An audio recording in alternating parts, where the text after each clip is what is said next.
I did it. It's working.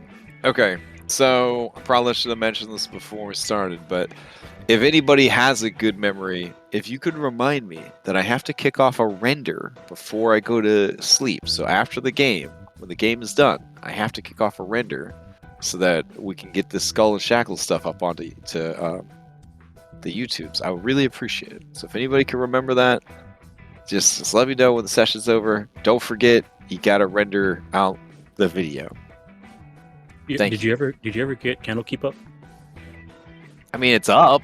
I don't know. Did you send me like Yeah, stuff? It's there, just doesn't have thumbnails, I guess. Oh, okay. I think Dom sent me stuff for thumbnails, but I didn't make them into thumbnails. Okay. Am I remembering that correctly? I think so. Yeah, I could do that. I just yeah, you sent me a book, a picture, and a quill. Yep. And I was like, those are cool. And then then I went on with my life. So I guess the unspoken thing is says, oh, I still owe you thumbnail art for Candlekeep game, and then you sent it, and then I guess the implication was I was going to take those things and make a thumbnail out of it, and I did not. But that is what I will do now that I understand the whole meaning of it. All right. Cool. Okay, so Wild Beyond the Witchlight continues. I'm gonna roll to see what this week's question is. It's an easy question this week, everybody. It's an easy question. That's nice. That's nice. Let's see. Backspiration question. Bad news. I don't have any notes here about you guys receiving any. Oh, wait.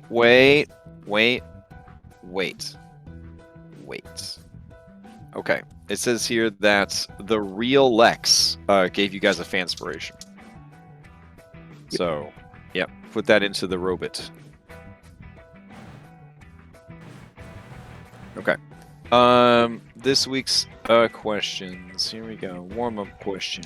We got this. All right. Oh my goodness. I think this is too easy for one of you.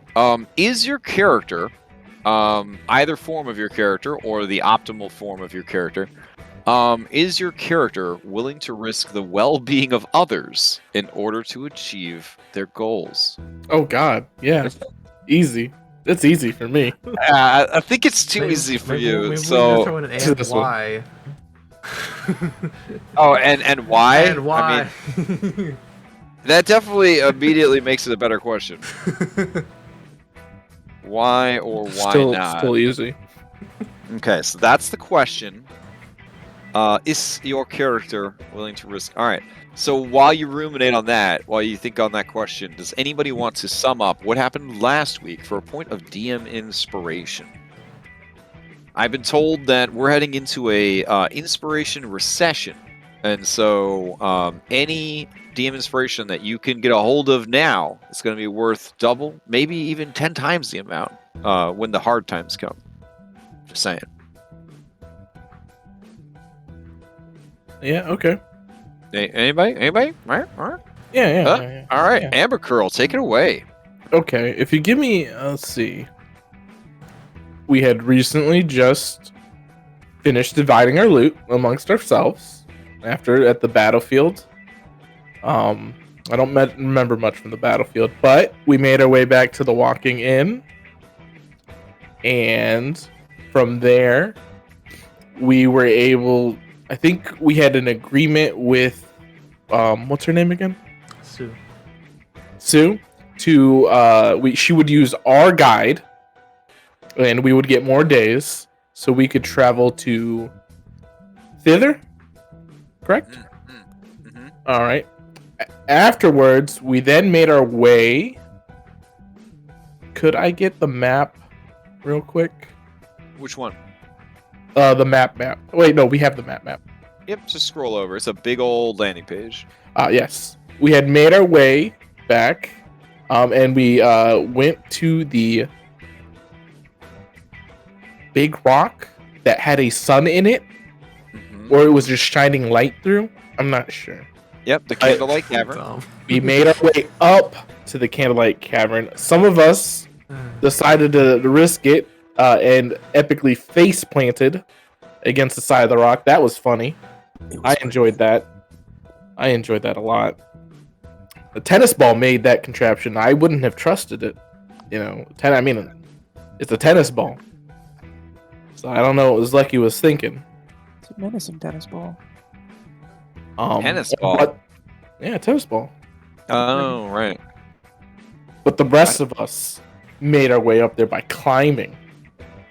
Except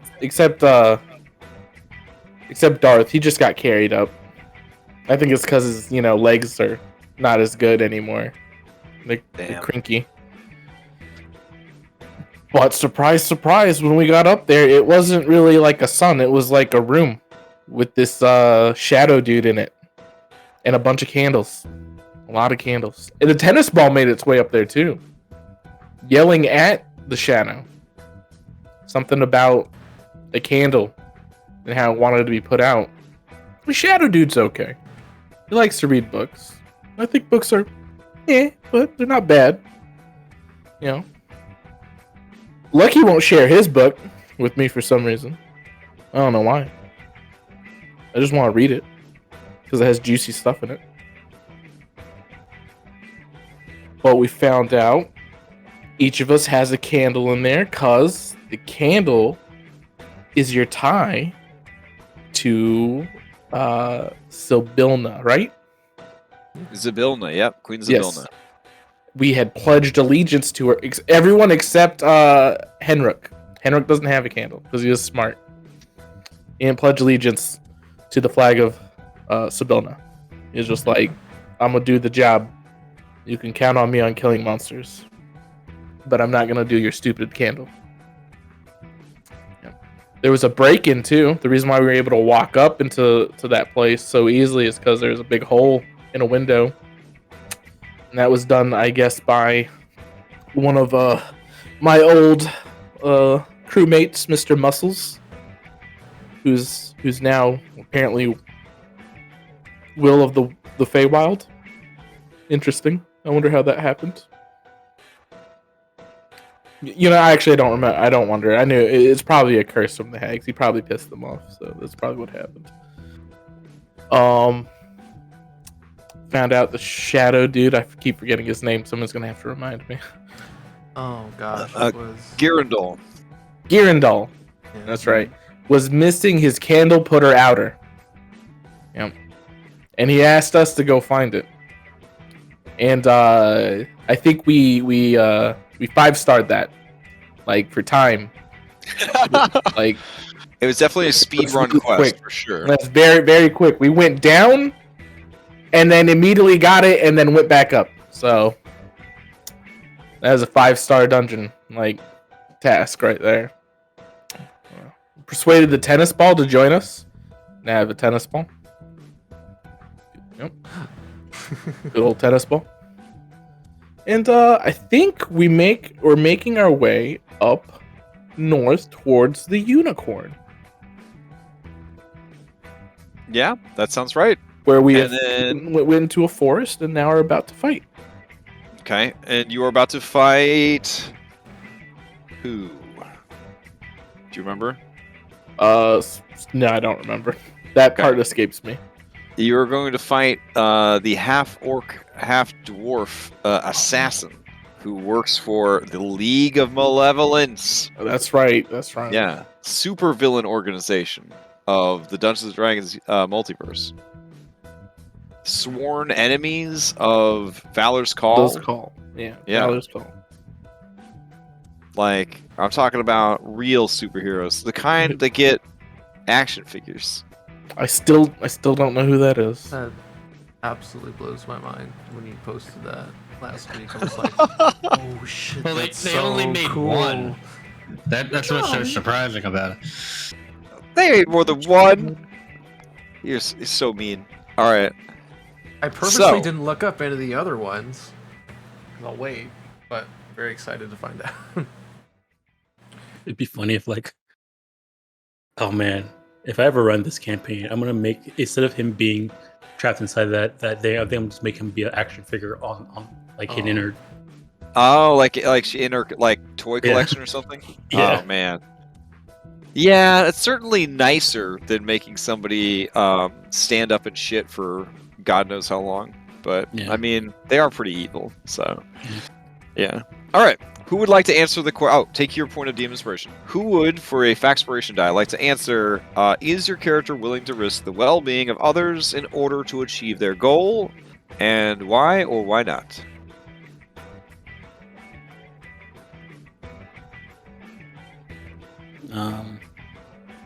Me too. Hmm. There's no one else wants. I mean, I'm kind of curious what Lucky's answer to this is. I heard Dom umming, and I kind of want to know what Elliot would think. Oh, Yeah, I'm trying to think what Elliot. How? So, if I were to, okay, I guess I'll go ahead. Elliot, being depending on what the goal is and depending on who it is, I think he would. Like if it meant saving himself, he'd probably let somebody else take the hit for him and be done with it and survive. Elion, on the other hand, I feel like he would. It would be. I think in the end he would. He would, it would be possible, but it would take a lot of effort for him to get to that conclusion of putting somebody, sacrificing somebody for his own goals. He'd probably do it for if the person is he'll weigh the options when they come. That makes sense. Yeah. It's not a no for him. It's a maybe. Depends. So what's the motivation there? Why is Elliot more likely to do it than Elion? Elliot's more of a coward. Interesting. Okay, take your Factspiration die. And let's jump into this thing. Talvar's like, I knew it. No. I mean, at his core, he's for sure a coward, but I think everybody knows that. But he has these moments of heroism, which to Talvar is almost more impressive than a person that's always brave, because the person that's always brave is just doing their nature. But when Elliot is brave, he's going against his nature. But which NPC are we asking? Oh, right. Yeah, you get to ask that question of any one NPC. Oh my goodness.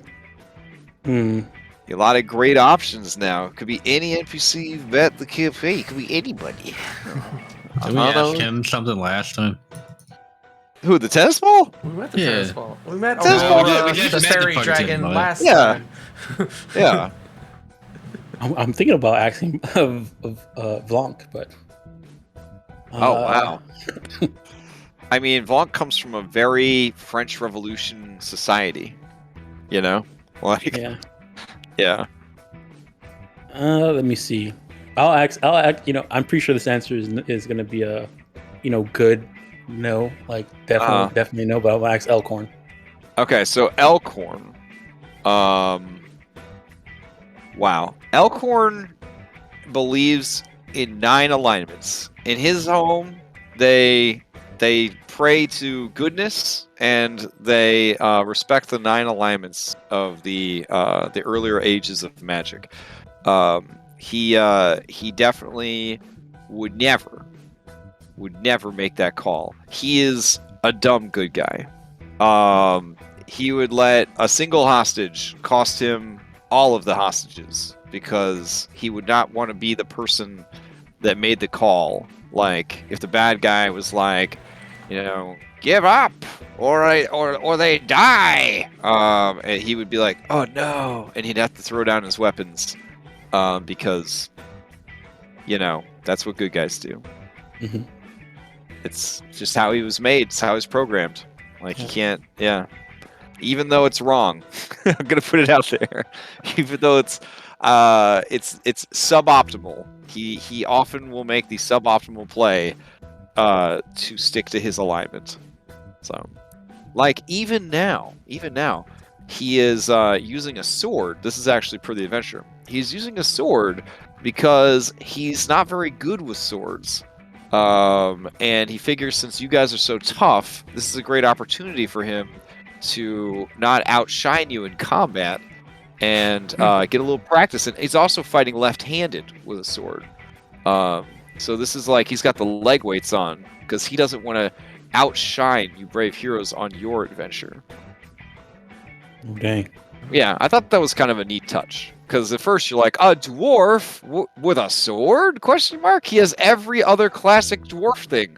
Why is he using a sword? He's using a sword because he's trying to get a little practice in on swordplay because he normally uses an axe, obviously. So, yeah. I'm gonna ask him if he wants a boon. So, Hey, but I mean that action figure of him is holding a sword. It is, and it's holding a sword in the left hand. Oh, So yeah. maybe whatever he was doing in that particular thing, he was also trying to make sure that other heroes could shine. that doesn't sound Interesting. like AD&D. Actually, it kind of does because in AD&D, you had to have specific weapon proficiencies. So you actually couldn't be proficient in every weapon. Like I think a fighter could pick 5 weapons that they were proficient in, and that's it. Yeah. It's the So same up until including third. was third specific weapons still? I think so. Or is that when they switched over to weapon groups? I can't remember. I think they might have switched to weapon groups by then. Anyways, let's jump into this thing. Get you guys over to the forest. So let's see. What was this one? It's not catapult clearing. It's sort of catapult clearing, but different. Like I flipped the map or something. Let's see. No, it's a completely different location. Yeah. Listen, I was pretty proud of that map, so I decided I'd use it for more than just a scene for a fucking tennis ball shooting itself out of a catapult. So, let's see. Maybe it is catapult clearing, but I just switched the map. Oh, yep, it is. Cool. All right, I'll bring you guys over. Nope. Maximum dump today. There we go. All right. Stop of this music. Go grab some other music.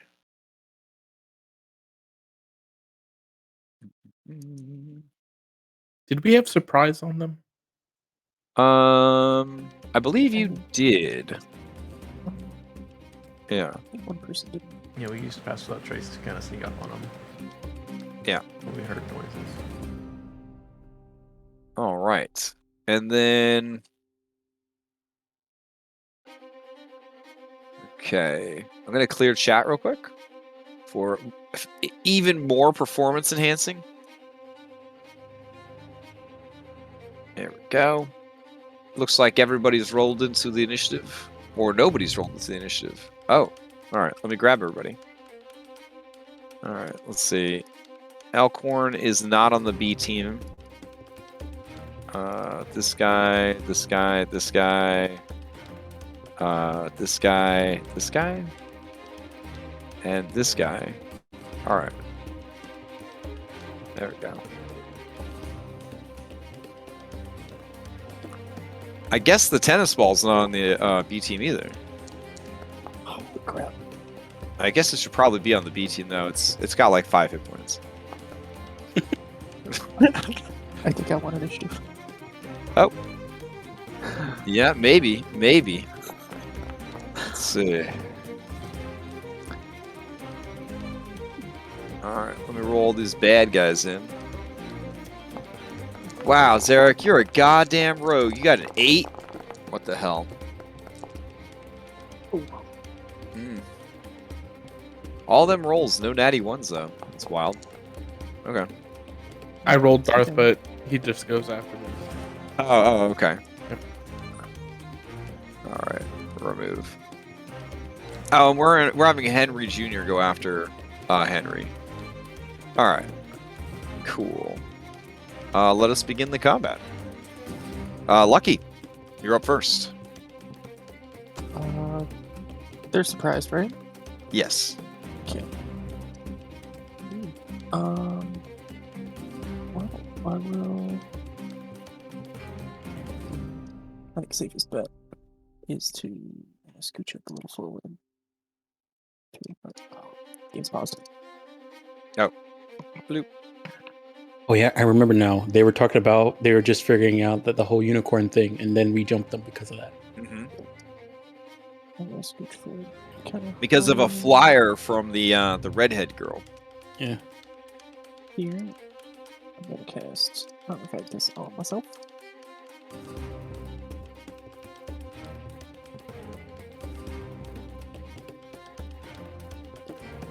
And as a bonus action, I don't cast a spell anyway.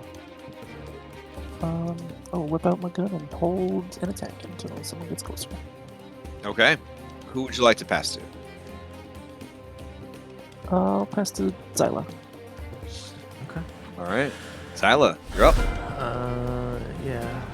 Tyler's pretty angry, doesn't want these guys to hurt the unicorn, so she's going to first thing. She's gonna cast. Oh, that's Alex. Whoops. I'm gonna do my free once a day blessing of luck. I'm gonna give cast bless on Lucky.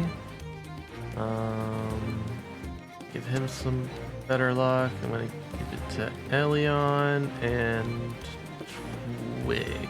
I think you make attack rolls more often than not, yeah? Or should I give it to Henry? I'd give it to Henry. Okay. He's gonna, yeah. Okay, yeah, I'll give it to Henry, Elion, and Lucky. And then I'm gonna go climb up this tree real quick. Part of my movement. Kind of survey, see if there's any more of these guys we're not seeing, and then my bonus action. No, I think that's good for the first round because we got a surprise. So I'm gonna pass it off to Twig. Okay. Alright. I will transform. Okay. Let's see. Using an action. Yeah.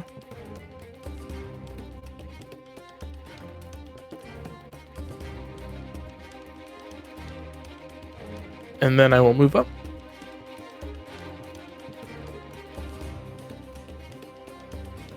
Yeah, this is good.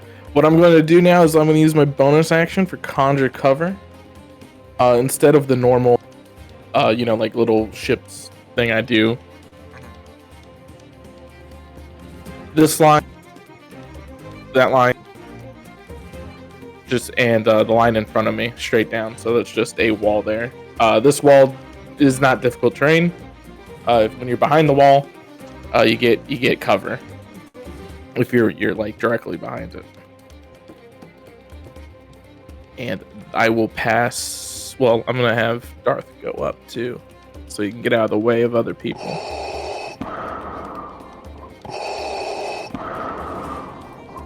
Darth will move here.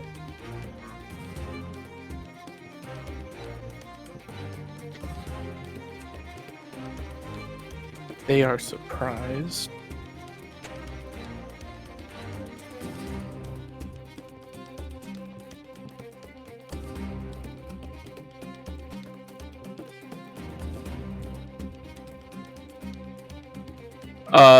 The main guy, the main looking guy, is who I'm going to target with Sacred Flame. Oh, okay. Oof. That mighty one. All right. He's going to try and do a dexterity save. He fails. Really badly. Yeah, I mean, it's not like he's a rogue or anything. His speed is 0 until the end of his next turn, which is about to come up because he just took a big ass point of damage. Yep. All right. And then I will pass to I will pass to Elion. Okay. As you prepare to pass to Elion, this dude will he will interrupt. From surprised? Well, to strip the surprise status. Like Okay. in active initiative, you can still go in the surprise round. The idea is you're just trying to get rid of the surprise status. So you waste your whole turn getting rid of the surprise status. Okay. All right. So that's what he's gonna do. You would hear the bloop of a Paragon action. And then he is going to pass all the way down the line to just strip away all surprise status from his team, unless anybody spends a point to interrupt. But that's his plan. Let's see. That guy's not actually moving. I'm just trying to figure out the best way to bulk. Get this off of here. Oh no, I made it really mad by trying to hit bulk strip on all these minis. There we go.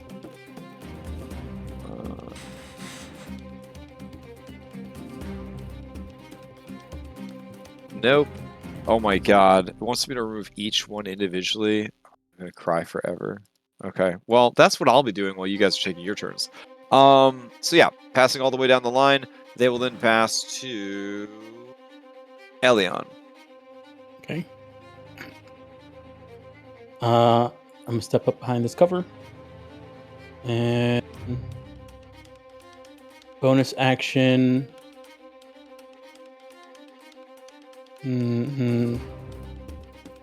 Yeah. Bonus action. Hex this guy. The Zarak. Okay.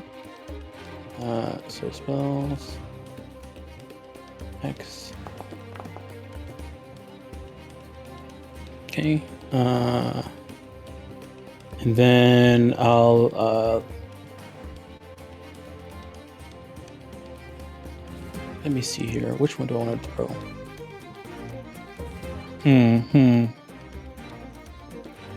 This might help. What I'm gonna do is I'm gonna throw a laughing gas bomb at him.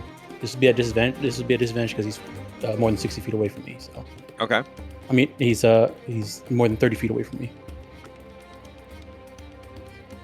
All right. Laughing gas. Oof. 17 is going to hit. Oh man, that blessed. Whew. A 4. All right. So yeah, he gets hit. He takes 9 poison damage, and then him and everybody within 5 feet of him has to make a Constitution save, or if they fail, they fall prone. I think by taking the damage, let me check. Hold on. Dexterity save. Target as well as the creatures within. Okay, so he takes the damage, but he only falls prone if he fails the con save. Okay, so him and the 4 dudes around him all need to make con saves. Yeah, or they fall prone. All right. Let's see. 3 of them are going to fall prone. Let's see. And the 3 that fall prone take half that damage, so 4. Oh, okay. And you notice that he takes half damage because he is resistant to poison. Oh, I see. And let's see. Oh, I forgot to pick the element for the hex. We'll do. He's supposed to be a rogue. We'll do dexterity. Okay. Press the attack. You and 2 allies use a reaction to make a single attack or dash action. Yeah, they strip the surprise status out. So for his boon, he and 2 allies. All right. So he'll look over at you guys, and he'll look over at you, Elion, and he'll say, what is this now? We're under attack. Cool. Come on. Stand up on your feet. Let's go. And he will, I'm not going to say that he had his crossbow handy. So I'm going to say that he will get his crossbow. That's not technically what instead of attacking. Yeah, sure. All right. Instead of attacking, I'm just going to say he's going to reach for his crossbow, have his crossbow handy. But he will have these guys stand up from prone.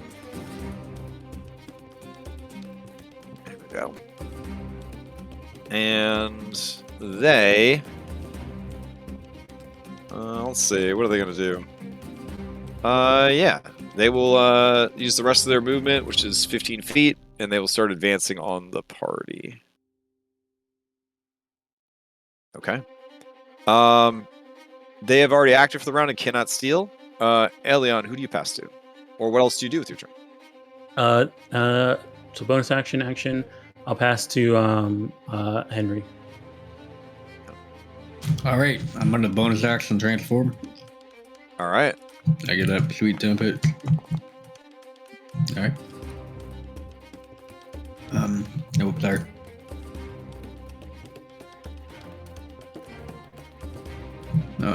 Ready?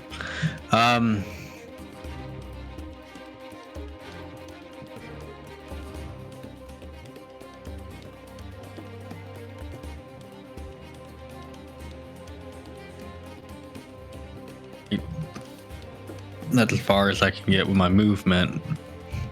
I'm gonna hold my action to attack one that gets close to me. Okay. Then I will pass. You got Henry Jr. Yeah. Oh yeah, Henry Jr.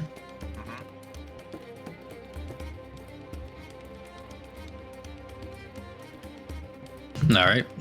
He's also going to hold his action to attack whatever gets close to him. And then it looks like everybody else went already. No. You still got to pass to Alcorn.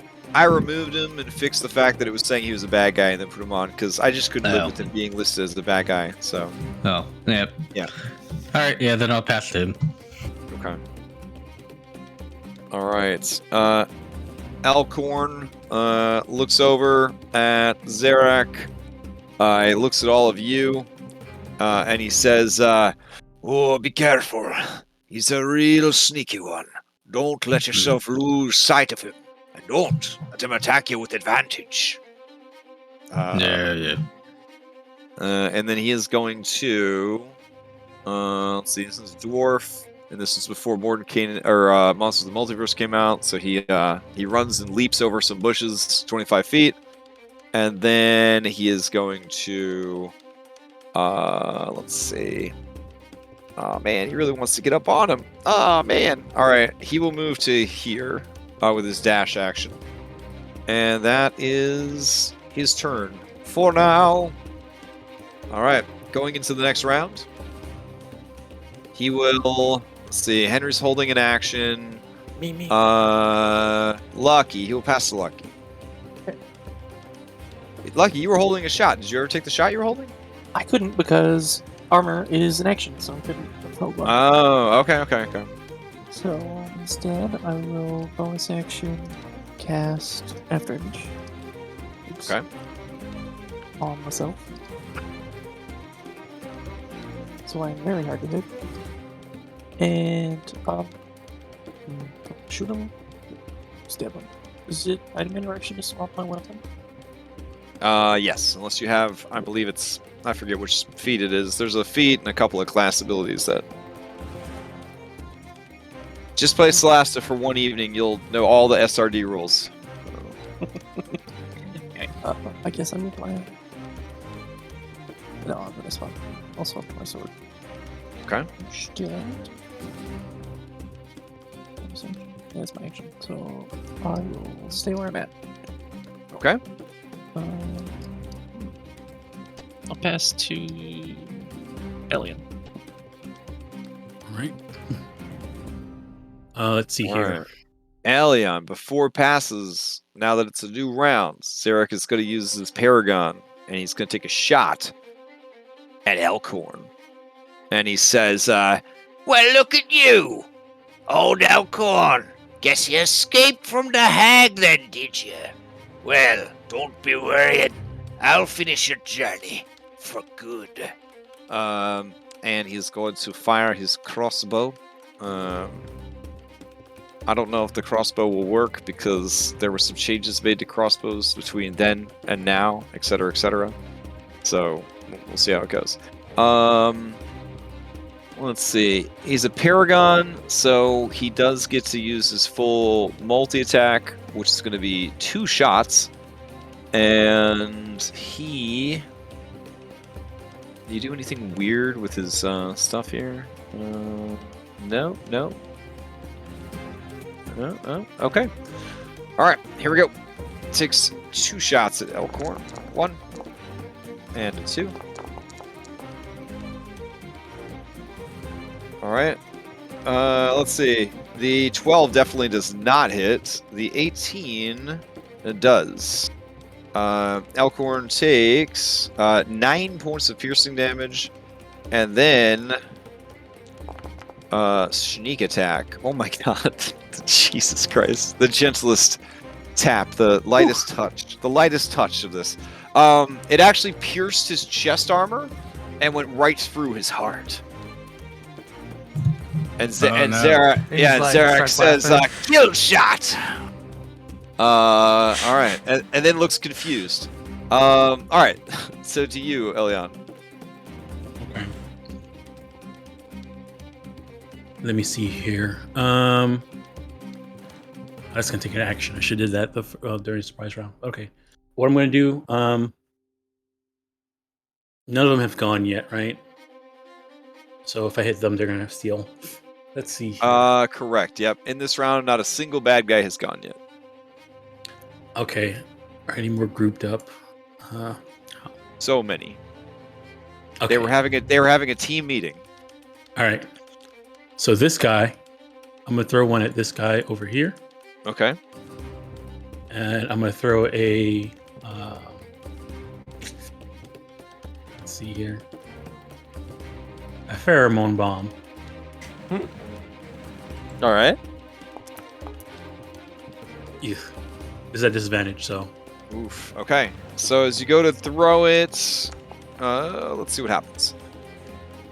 I'm getting better. Combatant who has been down, so nobody's been downed. All right. So the bomb just sort of like you throw it and it blows up prematurely, and adorable heart-shaped smoke goes everywhere. Mhm. Okay. All right, and then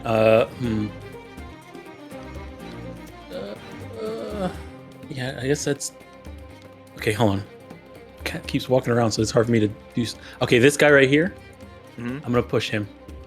Oh, okay. Psychic push with a bonus action. That's a strength saving throw. Yeah. All right. These are small fairy nerds, but man, he came out to fight today. He got a 17. Oh yeah. He's a what you call it? He's got Motionless. yeah. Okay. Who you Yeah, passed to? You did not deal any damage, so there's no Yeah. stealing. I'll pass to Zyla. All right, Zyla. Okay. Oh gosh, this would be really good or really bad. But it's too fun not to try. So she's gonna like dash through like the treetops here, get to this little tree, gonna roll down. We're gonna use our catfolk speed to double our speed this round. Okay. We're gonna dive into these bushes over here. And we're gonna try and we're going to bonus action, we're gonna quicken a spell. So we're gonna get 2 wild surges here. But what I'm gonna do is I'm gonna do a 3rd level sleep spell and try to get a bunch of these guys to fall asleep maybe. All right. I guess give me the template. Okay. 3rd.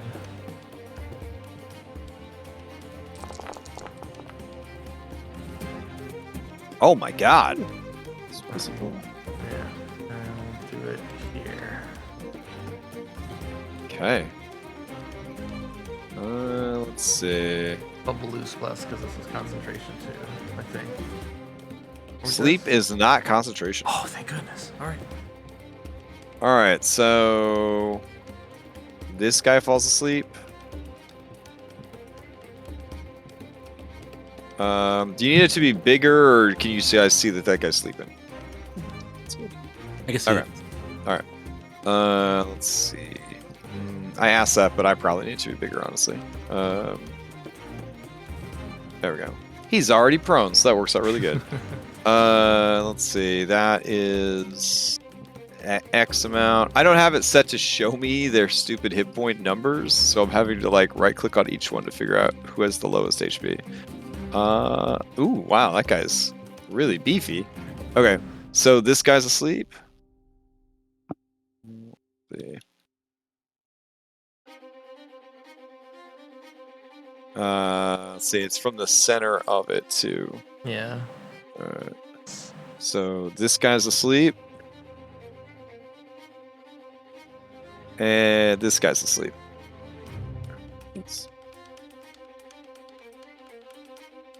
Alright.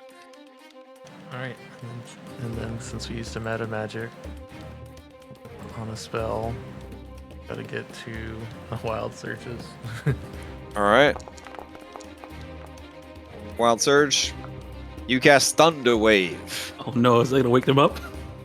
No, it's just the 3x3 in front of Xyla. With the sound. Oh, the sound? It does not count as physically rousing them or damaging them. Perfect. Okay. Alright. And because of your crystal, that will also provoke a Wild Surge. Okay. Should we So here we do go. this first? Or Well, you get 2 off the first one, right? Because it's Yeah. whenever you use a meta? Okay. yeah. Alright, so your second one, you feel 1 with magic. For the next hour, you have advantage to Arcana skill checks. Oh, Okay. Yeah, she's feeling real confident right now. Alright, so then you go to cast the Thunder Wave, and that triggers a Wild Surge. Oh, that's probably gonna be a bad one. And you cast Mirror Image, Nice. which will also trigger another Wild Surge. You cast Fireball centered on yourself, which will trigger another Wild Surge. Oh my god. Oh god. And you are surrounded by faint ethereal music for the next minute. Okay. Oh, do do do do do. All right. So Like a centered on noob. me. So let's draw a template out. Oh, whoops. Oh, poor Elkhorn. I probably think he might be he's fine. outside You think of so? it. You He's think he's outside of it. good? I think it's just those 4 Darklings, honestly, if I'm eyeballing it. I don't know. Here, I got you. Hold on. You're It's also 20 20 foot. feet up in the air. 20-foot radius, and you are up in a tree. Yeah. There you go. Okay, I'm gonna say that these are small creatures and they're on the ground. I'm gonna say that the two most south ones in the template would not be hit, given how high up you are. I will say that this guy gets hit, Sneaky Darkling, and you get hit. Yeah. So you and the Darkling have to make dexterity saves against your spell DC. That's a good one. All right, what's your spell DC? Should be 15. You rolled off 15. that. So you and I the rolled off dark. Alex. Oh, you're right. Yeah, So make it'd be a sure you roll off a plus Xyla. 2. It's just be an extra +1. But then I could Okay. succeed, I think. You want to succeed at a cost? Yeah, it's most of my health. Okay, so then after 400 wild surges, you I are fell out of moved the up to tree. 10 feet. So I'm going to say that you blasted yourself up and out of the tree. All So that you will land on the ground. You'll take half the fire damage, and then 8 points of damage, and are going to be. Give me a dexterity. No, acrobatics. Give me an acrobatics check.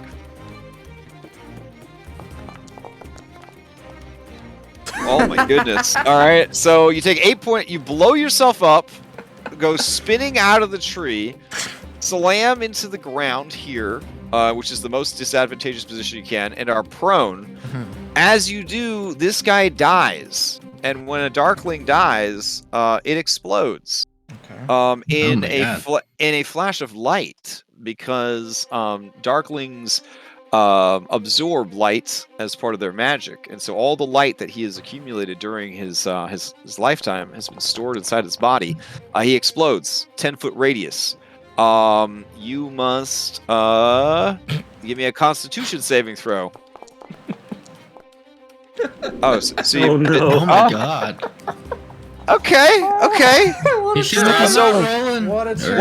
What was the first Constitution So for? The that 20? was for concentration on bless. Okay. Ooh, at least bless is We up. still need a did we- thunder wave, did we- guys. Did we even roll a wild magic for your bless spell? Is the question. No, that was my free one. That's but I That's said from that your. wouldn't That's trigger. from your That's my feet fate or touch, whatever. yeah. Okay. Gotcha. Okay. We also didn't do the thunder wave too. Yeah. All right. Yeah. So give me the So- thunder so wave then I damage on these three Okay. before the fireball. Everything sort of happened at once. Oh, the problem is you were 20 feet up when the thunder wave went off. Oh, so it's Yeah, fine then. so- All right. So it yeah. wouldn't have hit anybody. Okay, so Yeah. that's fine. Okay. All right. So let's see what happens with these complications. Oh, All right. Oh no. my god. Passing luck, one random combatant besides you may roll for a boon or gain one fortune. Okay. Yeah, Zarak commands all of his peeps to roll in for this shit. 1, 2, 3, 4, 5, 6, That's one random. 7, advantage. 8, 9, 10. All right. D20. Well, yeah, you guys could roll if you want. D20. It's one random combatant It's a combatant. besides you. Yeah. Oh, yeah, yes. Any one of us can get it except for Zyla. Yeah, what Oh, I'm saying is that he's gonna have all his dudes roll in because he wants to make sure that his team gets it. Are we Is it rolling a D20? D20 or? 4, 5, 6, yeah. 8.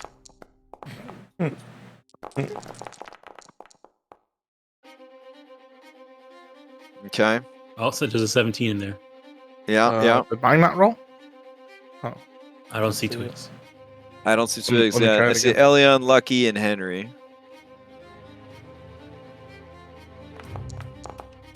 There you go. All right, 17. Zarak says, well, looky there. I guess I'm a winner. And even though one of these Darklings obviously rolled it, you'll never be able to prove it, and so he's gonna take the fortune token. All right. This guy's definitely a rogue. Yeah. So Zyla, a lot happened there. A lot happened there. You are now blind, prone, burned, and still concentrating on your spell. Mirror And image. you also set Oh yeah, I got mirror image too. So that's good. yeah, and your mirror imaged, and you did set the forest on fire just a little bit. Well, I'm sure the unicorn's really going to appreciate that. Yeah. Well, All that's right. not a little bit. That's a little bit. There. Okay. So, anything else? I gotta destroy this guy because he blew up. This guy was next to him, so he actually has to make a Constitution save, or he gets blinded. Oh wait, he does not care if he gets blinded because he is a Darkling. He has blind save, so he'll be fine. All right. Zyla, who do you pass to? Because the only person you did damage is quite dead. That's okay. Yeah, that was all my bonus action too. I don't know if I think I'm gonna. I don't know. I'm blind now, so I guess my plan was to hide in these bushes over here. So I guess they're on Would you fire be now. prone too? Oh, I guess yeah, I would be. Yeah, you're prone. You're in melee with 2 opponents.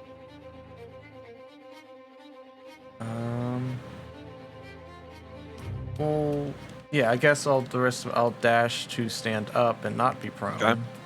All right. And I'll move away because I'm still half hook speed, so. But I use half movement to stand up, but it's double, so I got 15 more feet. So I'm just gonna go this way. All right. He thought he recognized you at first, but after that nonsense, Zarak says, Hey now, it is you, isn't it? The Black Stone. Them hags told me you were predisposed. Indisposed? You weren't coming back. What exactly is going on here? And he starts to look out over all of you as he's kind of registering what's happening here. You have any reply for him? No, I think I've done enough this turn. I'm gonna pass the twig. All right. As you go to pass the twig, he says, All ya, the casters die first. all right, twig. I am Captain Ambercrow, and you will fear my baby elephant! I'm gonna use my action to turn Henrik into a baby elephant. No, god damn it. Did you not want to be a baby elephant or elephant? Well, you already yelled it, so I got to now. Okay. I can't let him be a liar. All right. All right. Stomping time. It is stomping time. You still have your held action though. I'm not gonna make you use your reaction. I am going to bonus action do finger gun, so I have a gun, and then I will give Dark Circumcision his go. Okay.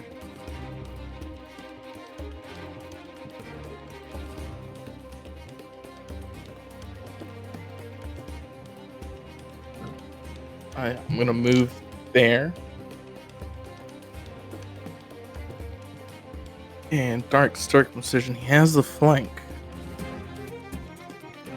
But what he's gonna do is he's gonna hold his action to attack for when Elkhorn's ready to attack. Oh, okay.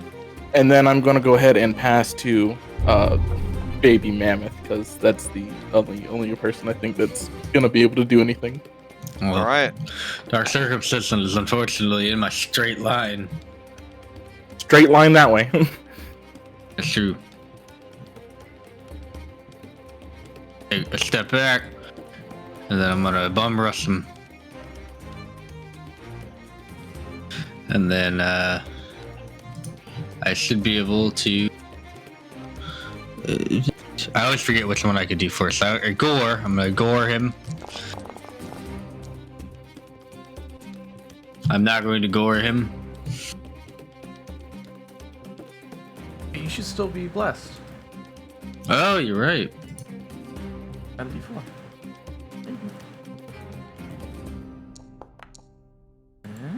I'm probably still not gonna gore him. Does an 11 hit? Does an 11 hit? It does not. As you go towards him, he kind of phases into shadow. And moves with a preternatural quickness to get out of the way. Alright. Well, that's all I could do as a baby mammoth, so. Okay. I'm You are gonna two pass sizes larger than him, so you could move into his space if you want. it. All right, staying where you are. I mean, that would Yeah. probably provoke from this guy. So, all right. Yeah. Who do you pass to? Henry Jr. is up next. Oh, okay. He's gonna move here, and then he's gonna 5e shuffle to your flank. Okay. He opens his noise cavity and he shouts a battle cry. Why is he so scared? 15 and a 16 to hit. Yep, so 15 and 16. Let's see. A 16 is going to hit. This creature takes 6 points of damage. What about a 15? 15 would hit also. Alright, cool. And it explodes. You and Henry need to make Constitution saves. So Mammoth and Henry Jr. Let me see them con saves. That was Henry Jr. Baby All right, mammoth. Mammoth, you are blinded Damn. by the bright light that erupts from this creature's disintegrating body. Yeah, and then I'll pass it to Elkhorn. All right. As you pass to Elkhorn, he looks over at Darth, and he nods, and he says, "You got this, boy." I do. Nice. All right, he's going to run away. As he does, the Darkling is going to attack him.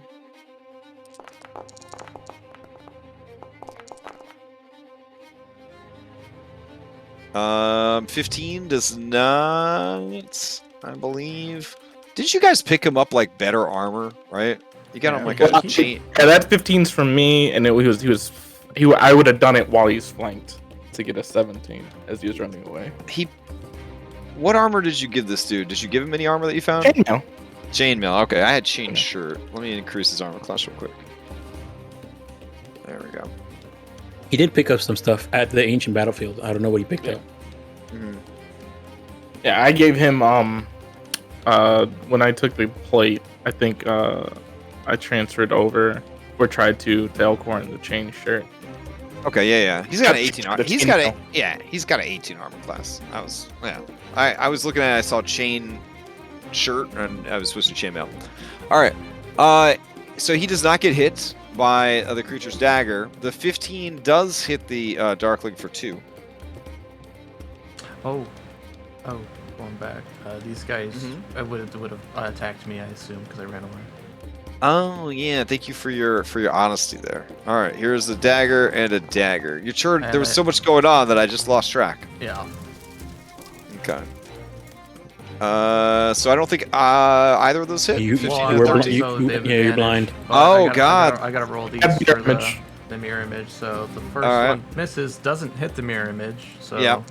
the second one, hits me. That's unfortunate. Oh, You only then have that to roll is. mirror if it would have hit you. Yeah, you only have to roll mirror image if it hits you. So it would have Oh, moved okay. the So then mirror the image. 17 hits the mirror image and it dies. All right. So I have 2. All right, so you don't take the critical hit. All right, good stuff. So Elkhorn's gonna run up and he's gonna go to stab this dude, slash at him with this ironwood scimitar. All right. Let's see. He is going to attack 2 times.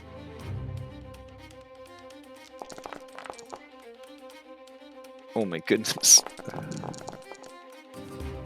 Okay. The 15 is gonna hit as Zarak takes 5 points of damage. All right. That is Elkhorn's turn. He will try to pass, but Zarak is definitely gonna steal. All right. Let's see. Zarak steals. It is you hear the bloop of a paragon action. Zyla, he looks over at you, and you got all that business going on there. Stumbling around. Yeah. But you are blinded. Yeah. So what he's gonna do is, as a rogue, he will use cunning action, and he will disengage, and he will cinematically leap from the log onto Elkhorn's head, and then onto the log, and then kind of make his way over to you. And then once he is there, he's going to attack you twice. Let's see. Yeah, he'll just go for it, I guess. He produces a pretty nasty looking weapon, and he will try and garrote you. Yeah. So that's a whole thing. So let's see. That's going to be at a +5. +5, huh? Hold on. Why is it +5? Oh, because it doesn't use Dex. It's a strength-based attack. Okay. This is at advantage because you are. Oh no, it is going to be +7. My bad. I was gonna say a strength rogue. I'm impressed. Yeah, I mean it'd be cool. He is pretty strong for a rogue, but all right, here we go. Yikes! Only a 13. Well, 13 would hit my armor class. Okay. So let me roll this. I need at least something above an 11. Oh, but 14? yeah. Okay, so that's gonna hit. Or it's gonna hit your mirror image, yeah. Ace duplicates ACs 10 plus my dex. They have 12. Yeah, so that one's destroyed. So he like leaps up. He tries to get it around my deck, and then it just pulls a copy away. Right. With a flick of his wrist, he snaps the garrote wire. I'm sorry, French speakers, if I'm pronouncing it wrong. He snaps the garrote wire and then pulls it taut again and leaps at you again, hoping to start choking out the correct target. Here we go. Yikes. These rolls. Oh my god. He's just too short. I'm very tall. So he got a 12 on that one, I guess. Because you you were still blinded. All right. That is his turn. He used a bonus action to move in an action. Just push him away from me and just keep stumbling around. Okay. He will then pass to Extreme Darkling. Slash it. All right. Extreme Darkling. I guess he'll fight Darth. So Blind Mammoth cannot make an opportunity attack, so he's going to interpose Darth between himself and the Mammoth, and then he's going to try and stab Darth. Here we go. A dagger. With him moving, can I take? I'm blinded. Am I? Correct. Yeah. Fuck. So he got an 11. How is that even possible? He has a plus 5. It's not. Yeah, a plus 5. Yeah, What? it's being It might be negative. defaulting to strength. Oh my god. Alright, hold on. Oh, because this particular monster does not have finesse checked on its dagger. Oh my god. Alright, so that would actually be a 14. I don't know if that hits you or not, Darth. Probably not. Okay. Darth is rocking a 20 armor class. Jesus Christ. Okay. Okay, so let's see. Zarak will immediately use his Paragon to try and attack Zyla 2 more times. Alright, here we go.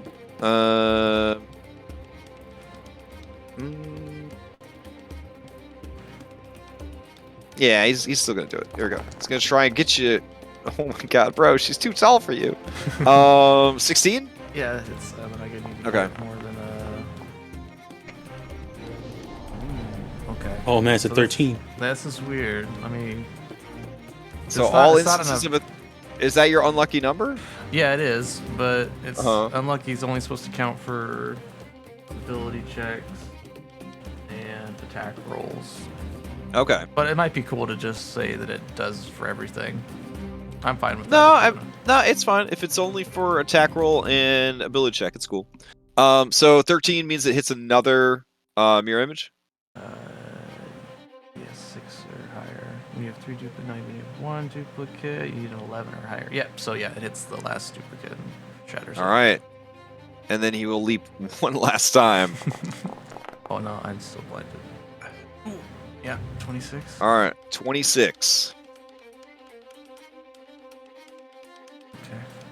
All right, so he did attack with advantage, so he's going to apply the sneak attack. Okay. So you take a total of 18 damage and are grappled by him. Oh, does the The secondary damage is like ongoing damage now, if he can maintain this okay, grapple. Okay. Whoops. Yep. Alright. And that ongoing damage is 2d4 plus 3, and it's going to happen at the start of each of your turns. Yeah. Yeah. I'm gonna be dead here then. So you could steal, but then you would immediately take 2d4 plus 3.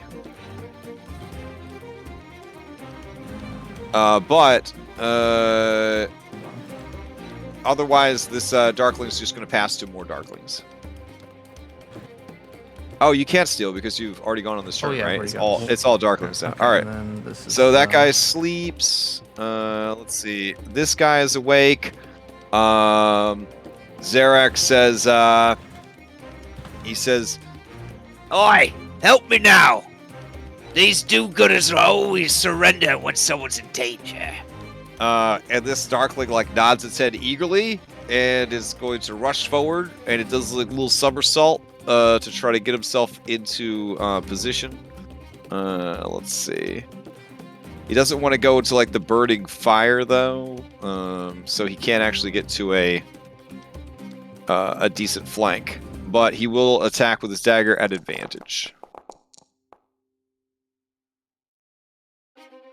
All right, it's gonna be a 17 for 7 piercing and 6 necrotic. All right, Zarak has Zyla. He's choking her out, and he's gonna pull a classic, old school villain move, and he's gonna shout to all of you, Oi! I've got her! And this head will come clean off if you don't call off your dogs. Stop the fight. And Elkhorn looks at him, and he says, Not again. and he turns and he looks at all of you, and he says, He means it. He's a crazed man. He's an evil thing. Can we just bring her back to life if she dies?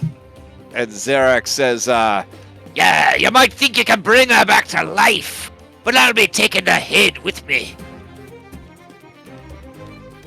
I mean, that depends on what level of magic we can do. won't. Also, he speaks Mammoth. oh, shit. Yeah.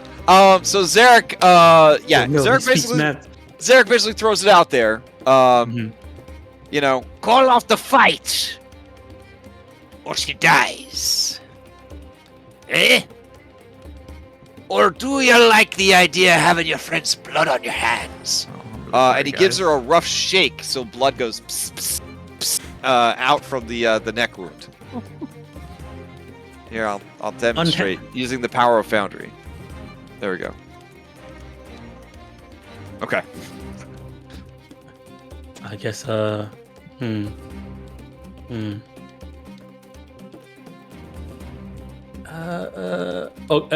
hold on.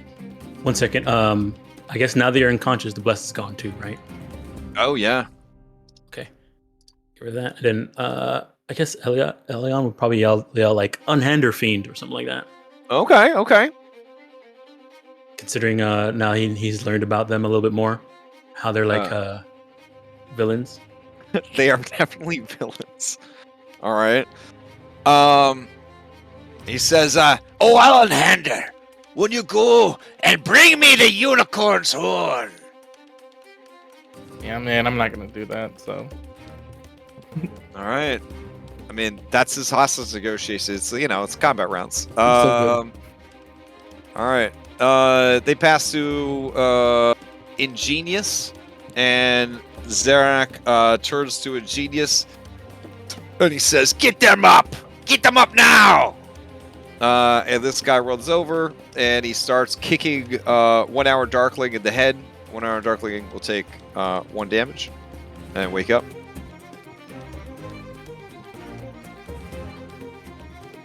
They don't have to damage each other, but you know, the bad guys. And then he will move to, and that is his turn. He will pass to 1 hour Darkling, who, as he is rousing, will punch Vayne Darkling for 1 point of damage and wake him up. And then he will move to interpose himself between Elkhorn and Zarak. And then he will pass to Vayne. Vayne will wake up, and he will he will pull on the ear of Slanderous and wake him up.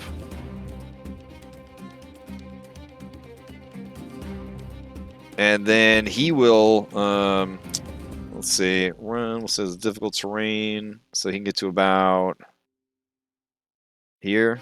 There we go. Kind of run and leap off the stump and land over here. He will pass to Glowing Darkling. Glowing Darkling sees that there's a little robot all unattended, so he's going to rush forward to attack the little robot. Go. I guess just add 4 to all these, because I'm not gonna fix every single Darkling. So it's only a 10 though. It would not get through Henry Jr.'s armor. It will pass to a poisonous darkling.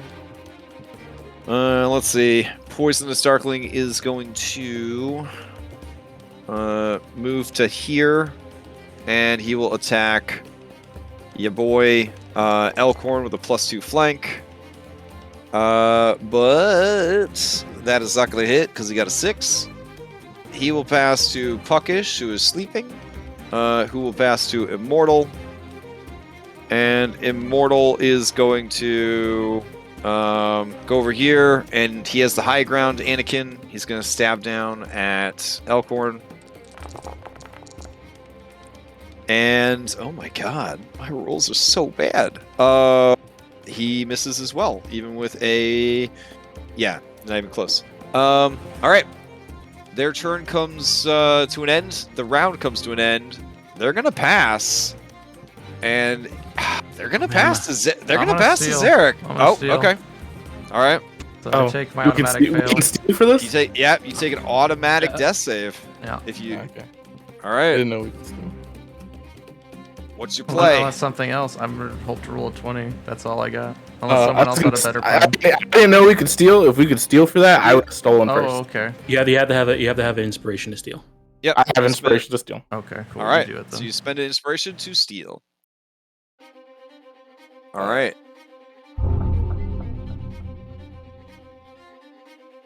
All right.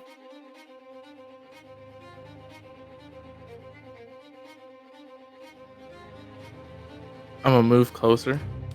All right.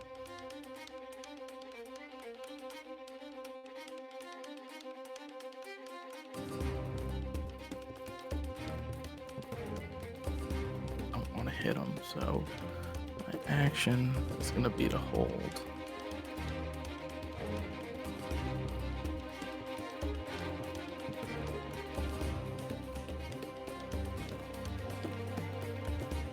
We're doing big thinking right now. I'm sorry. Sure.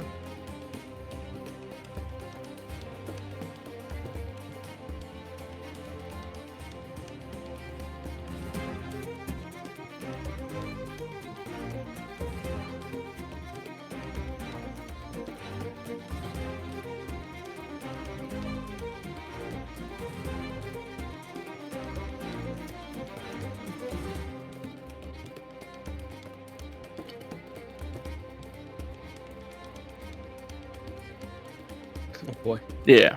Okay. I'm gonna hold my action to for finger guns on Zarak at an opportune moment. Okay. I'm gonna use. Let's see. I don't want to use blitz yet.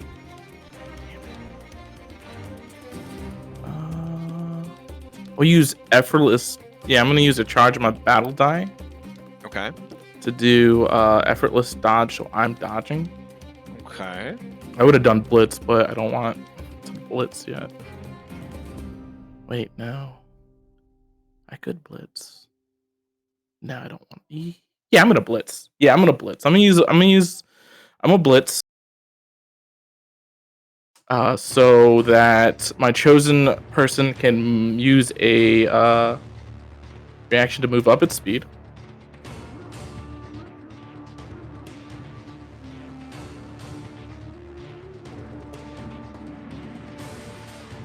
So I'm attempting this. Okay. So if he wants to use his reaction to make an attack. There Oh, it is. this little darkling right here. Yeah.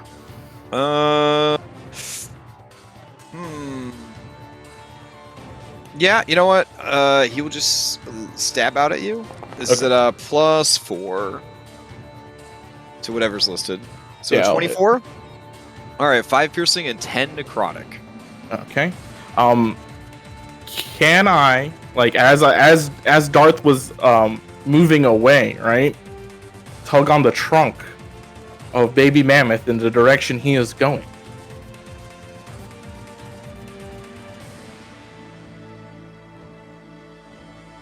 Is that good? All right, you're gonna do what to the? Well, like, the Baby Mammoth is blind, right? Yeah. So I was just like, as I was leaving, Darth wanted to like tug on Baby Mammoth in the direction Oh, yeah. And you're shouting out commands to him, which way to go. Yeah. He'll know where to go. Yeah. Okay. Yeah. All right. Now it's Darth's turn. What Darth's gonna do is he's gonna do his signature move. Okay. Walk up and heal somebody. All right. I heal Zyla for 6. Okay, Zyla, you're in and out of consciousness. You feel a fiery, stinging pain as your throat is being severed by this kind of silver wire, and suddenly you can sort of breathe, but not really, because it's kind of like choking you out. But like you are conscious, and it is still he's still sawing away at you. Yeah. And then I believe I would have passed to Over here. Did you say over here? Yep. Elion then. Right. I will be back. I gotta use the bathroom. Okay.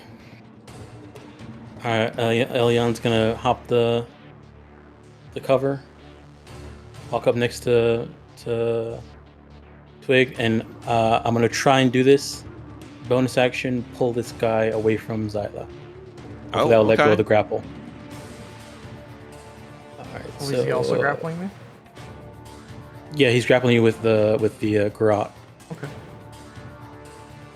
I mean, it makes sense. The telekinetic shove can go in any direction, right? Yeah, I'm posting it now. Okay. It's supposed to actually temporarily shove one creature you can see within 30 feet. Toward or away from you. Yeah, toward or away. Okay. All right. He will 15 attempt to strength. make a strength save. He does. All right.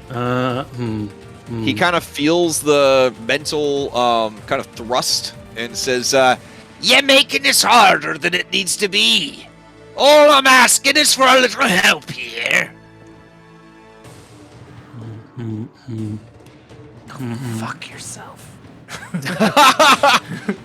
yeah, so he starts laughing when you say that, and he says, Oh, I heard you was pretty fiery. Maybe we could make it a bit more fiery. and he looks over at the burning bushes and trees So and shakes you evil. menacingly. What an evil man with an evil plan. I love it. Out of character. And then I guess action. Let's see what I'm prone to. What I love about Darklings is that they're like pretty easy to kill because they're like low HP and not great armor class, but they hit so hard. Like so hard. Hard to use my bonus action, so I can't throw a safe bomb. So I guess what I'll do is I'll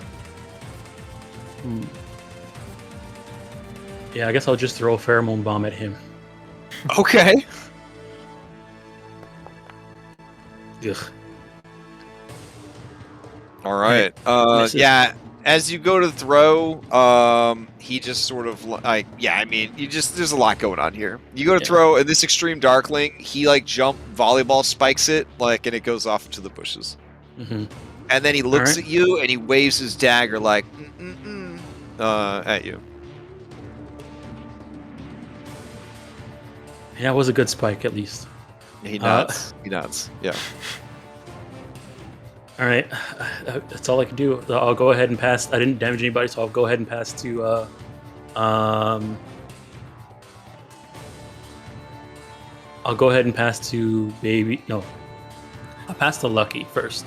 Okay. Passing to Lucky. I'm gonna damage somebody my turn. But okay. Yeah, I'm gonna move 20 feet. All right. I'm gonna bonus action rapid hop for an extra 15. Okay. Land. Shoot, sorry, this was supposed to be here.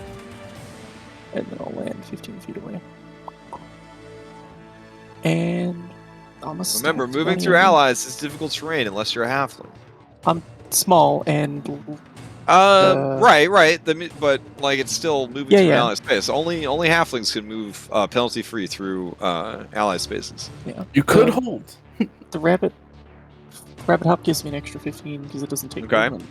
So this should be everything. Okay. But I only do extra damage on my turn. So Okay.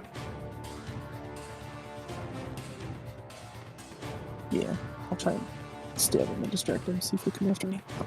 Okay. I will. Stab. 15. Okay. 15 does hit. Okay. And he takes double damage. Let's look.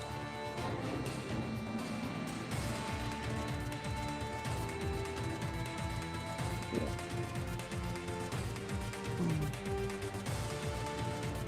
Yeah, I'm not sure that's for doing anything. So use my bonus action. So I will pass to Henry. Okay. Okay.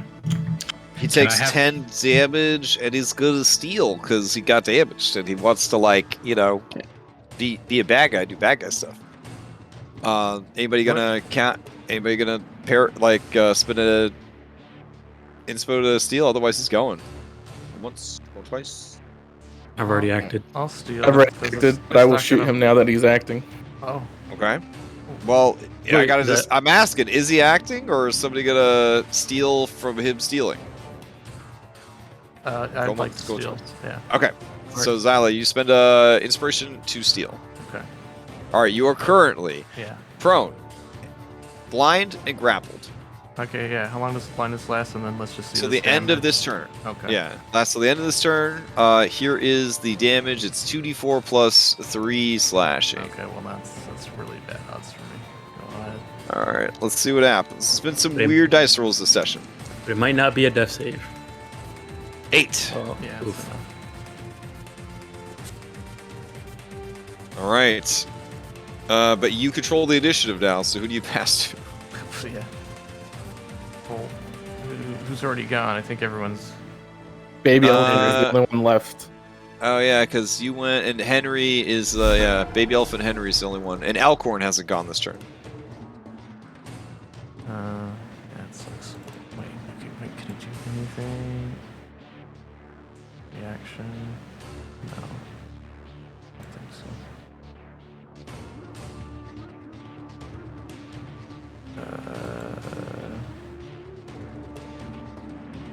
Alright, yeah, I'll give it to the elephant. Okay, play passes to the elephant. All right, Henry. Elephant is blind until the end of its turn. What are you gonna do? Can I have Henry Jr. go before the elephant? Sure, that's fine. I'm going to take the attack of opportunity on All right, Henry Jr. this is with a +4 because it's not set up properly. So 22, 14. Yeah, that hits. So he Okay. takes some damage. 7 piercing, and 4 necrotic. Okay. He's going to make 2 slam attacks on that guy. Mm-hmm.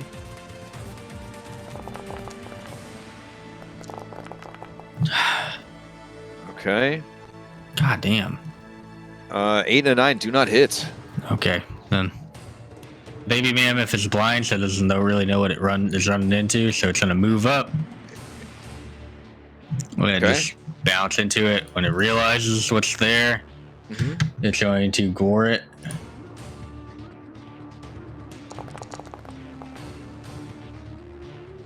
That is gonna hit. It explodes. So anybody nearby, within 10 feet. So Elion, and Henry Jr. and Lucky. Constitution. Give me Constitution saves. Yep.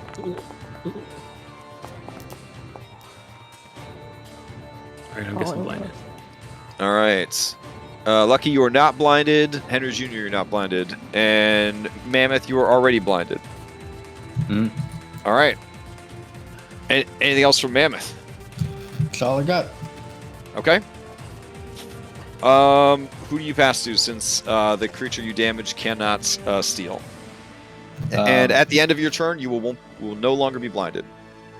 So, I guess Elkhorn's left. So I'm You gonna pass. still have some movement too. Past Elkhorn. Yeah, Oh, if you wanted to like continue moving as far like you were stomping and attacking, that like totally makes sense. Well, no, I would want to stop here and kill it. Okay. And realistically, because I can move 20 feet next time. Oh, okay. Get double. I pass Elkhorn. Oh, okay. Got it. Oof. All right. Elkhorn is surrounded on all sides by bad guys. So he is going to let out a dwarven battle cry, and he is going to spin in a circle, performing a move from an earlier age of magic, the Whirlwind Strike. All right. In performing the Whirlwind Strike, all of his people nearby will have to make dexterity saves to avoid being struck by his twirling blade of death. Here we go. Fortunately, they're all pretty good at dex saves, but you know. Holy shit. Okay, so he hits one of them, which is pretty cool. All right, and upon hitting them, the take. Let's see.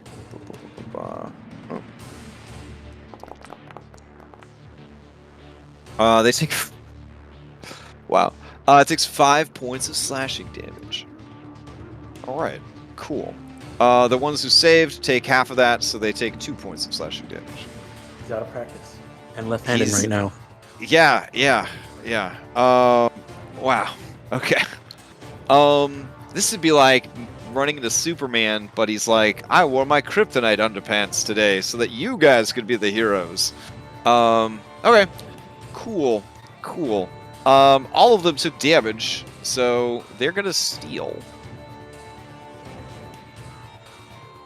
All right. And I guess they're just gonna start a righteous, like beatdown of Elkhorn. So I will just go one at a time. All these attacks are at +6 for an hit at 18. 1, a 2, a 3, and a 4. All right, my Foundry no longer auto scrolls. So let's see what happened on this adventure. These are at +6, so that one's gonna hit. Elkhorn take 12. That next one would hit. Elkhorn take 10. That next one does not hit. It's a natty 1. Let's see what the complication is. Passing luck. Okay, everybody could try to roll for luck. He's gonna have all his dudes roll again as a squad because they're a team.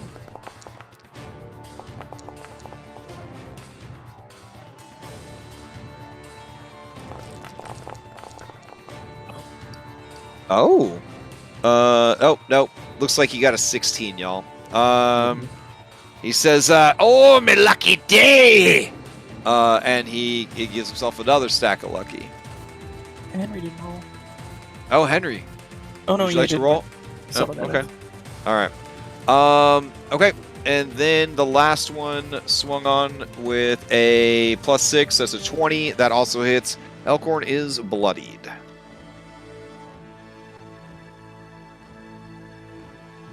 You think he'll die forever?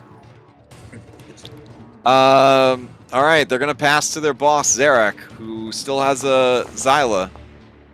And he is going to look at all of you, you heroes, and say, As he's Listen- talking to Oh, do yeah? that, just shoot him.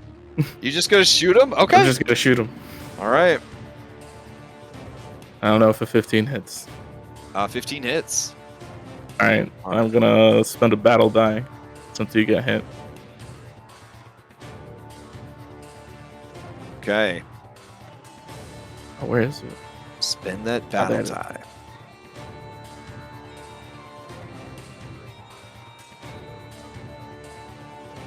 What are my battle dice again? I think it's a D6. Yeah.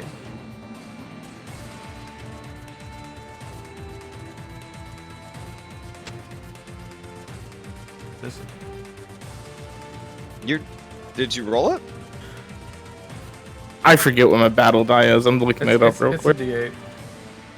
Yeah, you're right. There's another one that could be good here. I don't know. All right. Oh, never mind. So you shoot him right in the chest. Well, I guess the chest would be Xyla because he's got her. So right in the back / shoulder as he goes to call out to you guys, and he says, Well, I heard you were ruthless, but this is more cold-hearted than even me. Oh well, lass. Guess they don't need you after all. and he's gonna tug super hard on that No, garrote. there's the one that you can incapacitate them if they fail a con save. No, that's war tactics. No, That's a bonus action on my turn. Oh yeah. All right. So, basically, he's got you grappled. You're still prone. He's a rogue. The whole deal. So he's gonna go for the garrote. And the garrote. Oh my god. Yikes. Okay. And as he does, there is just sort of a sickening kind of squelch, and Xyla's body just goes stiff and red. If you have a fate point, you can use it, but you're out of the fight for now. And just with so much blood, like more blood than you thought could be held in a person, he just kind of takes her lifeless body, and he's going to use a disengage action from Lucky and from Darth. He's going to walk over, and now that she's an object, he's going to object interaction, throw her into the burning bushes. And he's going to say, I tried to be nice. I just wanted a little help. And now look what you made me do. And I'll do it again. And again. And again. And that is his turn. He will pass to Lucky. No, wait. He can't pass to Lucky, because he has to pass to all his minions and shit first. Damn. It would have been so much more dramatic to pass to Lucky. 4 of them have gone already. With Yeah. Yeah, I'm getting rid of them real quick. The Vein. Let's see. Poisonous and Immortal. Alright, Poisonous and Immortal. I guess I already marked off. Alright, well, anyways, Puckish is going to sleep through the whole fight. And 1 hour. There we go. Alright. He's going to pass to Glowing Darkling. Glowing Darkling sees that Elkhorn is in trouble. He's going to press the attack here. He's going to climb up onto this thing. He's going to stab down with a +4, trying to hit 18. That will not get past his defenses. He will pass to Slanderous. Let's see. Slanderous is up. Slanderous sees that the boss is doing great. He is going to run and then dash to interpose himself between the boss and Lucky and Darth. Ingenious is going to go. Let's see. Ingenious is over here. Nobody wants to get close to the mammoth. So this guy's going to move here with a dash. He will pass to this one, who is minimum Darkling. He will move to get a flank, and he will try to stab at Darth. There we go. This is a +6. Which brings it to a big old 11. That's not going to get through your defenses. Alright. So then, minimum Darkling will pass to... he'll pass to Puckish to start the next round. As he passes to Puckish, Zarak is going to use a Paragon action. He's going to take from his belt something. Is some kind of, it seems to be an empty bottle. And with a flick of his wrist, he's going to pop the cork and he's going to drink the contents of the empty bottle, and he disappears.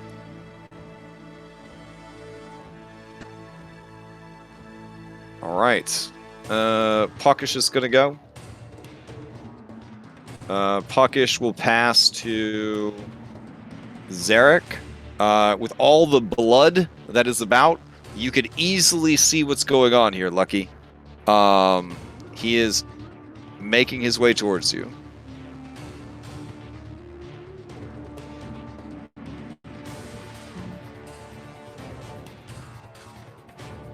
He has moved to roughly this space.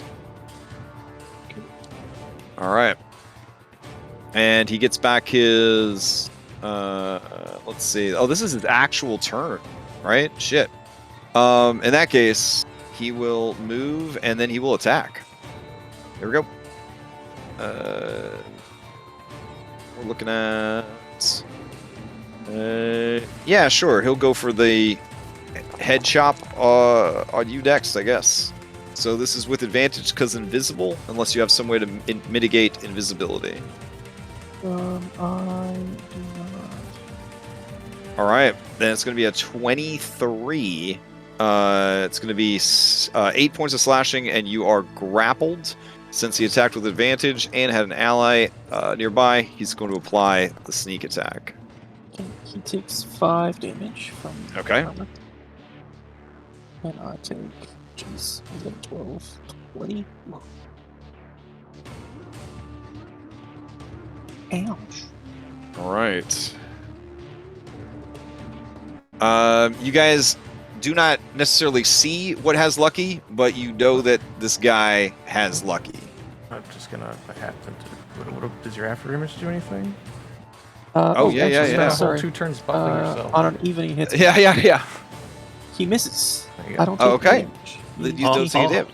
Also, Alright. if you did take damage, it's only the first one and the sneak attack, not both. Not the 6. Because the 6 happens at the start of your turn while you're grappled. Yeah. The 6 extra was from the sneak attack damage. So No. Eight, the- oh. Yeah, if Lucky was dealing all the damage. Okay. Yeah. Okay. And then, because he is got multi attack, he will try again to grab you. But that after image is still going, right? No, it's gone. He hit it Okay. and it moved.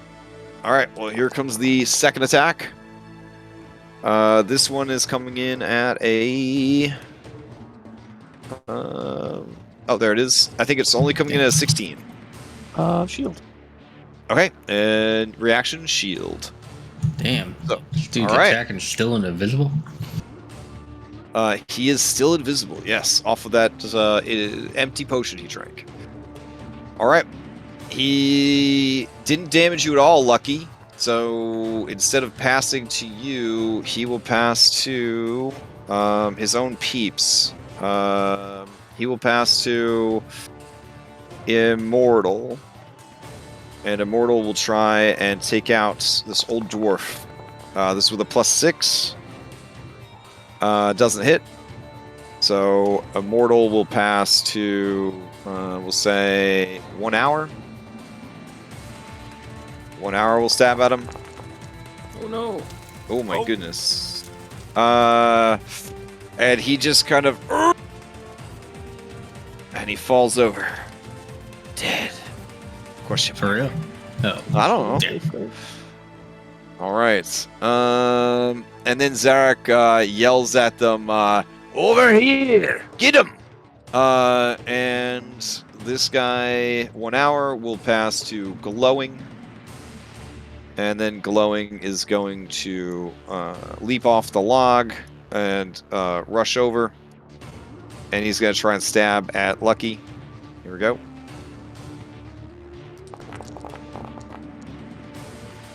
Let's see. Okay. Oh, that's +6. Never mind. It's +6. Yeah, this would be a night. Well, yeah. You still be a have a 19. shield. Yeah, you still have a shield. So, 14. I have 20. You have 20 Yeah. off a shield? Okay. Yeah. All right. Let's see. It will pass to poisonous. The boss has called out the next kill, so it's going to rush down. Oh no, 19. Okay. So does the 19 hit or no? Yeah, that would have hit. Okay, so then you take 5 piercing and 5 necrotic. If you have any more charges of your thing, it would take cold damage, yeah?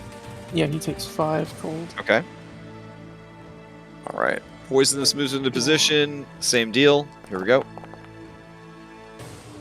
Let's see. That's going to be a 26, it looks like, for 6 piercing and 7 necrotic. Would he take any cold damage? Nope. It was only 5. Alright. Right. So- Lucky, you're taking damage. Do you want to steal? Yeah, I will steal this one. Okay, okay. Mom should be dead. All right. Play passes to Lucky. Oh, there we go. Yeah, I guess I'm gonna do it. I'm look around at the shady bastards around me, and I'm going to rabbit hop for 15 feet All right. over here. Yeah, that's as far as I can. Okay. I'm All gonna right. move here. Actually. So I can From get this somebody- space? Yep. 15 feet. All right. Yeah, screw it, I'm gonna do it. With the Alright. rest of my movement, I'm gonna 15 feet run in and grab Zyla. Oh, damn. All right. Before you run to the fire, you know that you'll take a D10 fire damage for moving in there. You okay with For that? each square, or No, just the act of running in. oh yeah, that's fine. Yeah. Okay. All right. Here's the fire damage. 2. Only That's 2. not All right. bad at all. Yeah, as you're in the fire, you see that this is a old Pacific Northwest like redwood forest, and everything's like very like damp. So this is mostly superficial magical fire kind of thing, but it still burns you. But you don't you don't think there's any danger of it starting a forest fire. That's good to know. I'm going to Yeah. grab Zyla Okay. and bonus action dash with whatever 40, 15 feet. You already used your bonus action to hop. Oh shit, yeah. No, my action to dash. Sorry. So 15... 20 feet would have been my dash. Okay. That's as far as I can go. All right. I think, and that's my turn. So I'll pass to the mammoth. All right, baby mammoth, you're up. What is the play here? There's there's darklings everywhere. Zyla is apparently dead. Lucky has run away with her body to kind of save it from the fire. Darth Circumcision has tried his best to tank all this. Elkborn is down and out again. Elion doesn't have his glasses on. What are you gonna do? What are you gonna do? Here's my cousin. The douchebag that was attacking Lucky. He should be still aware of Yeah. Lucky. I don't think He's right. Yeah, he's right about there. Yep. Anything And to I hide hear yet, him. So Yeah, you see bloody footprints. You see like blood stains that are just floating in the air. Well, actually, he didn't get to damage Lucky, so you would just see his bloody footprints. So yeah. All right. Going in. I'm going in. Stop not going in. Oof. You charge forward, tusks and trunks swinging. You do not seem to connect. He seems to pivot and move out of the way.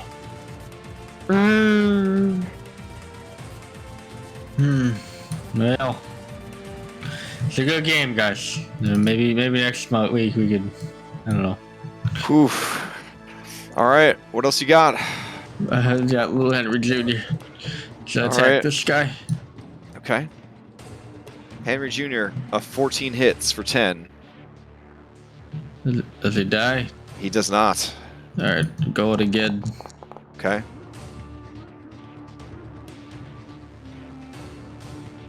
Okay, the 10 does not hit. This guy's still going.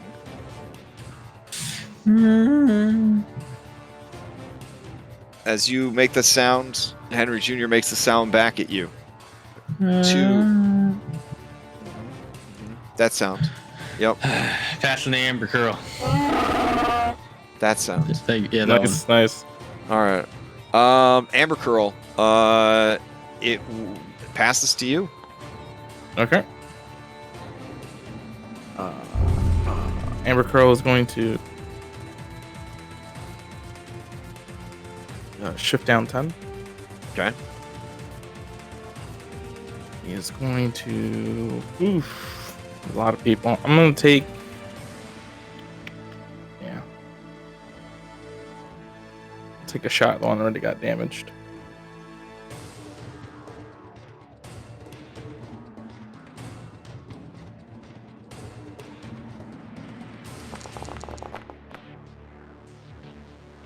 $23 for 8. All right. Who is this against? The one already got damaged, poisonous. Oh yeah, he explodes. I need Mammoth and Henry Jr. And Darth Circumcision to give me Constitution saves.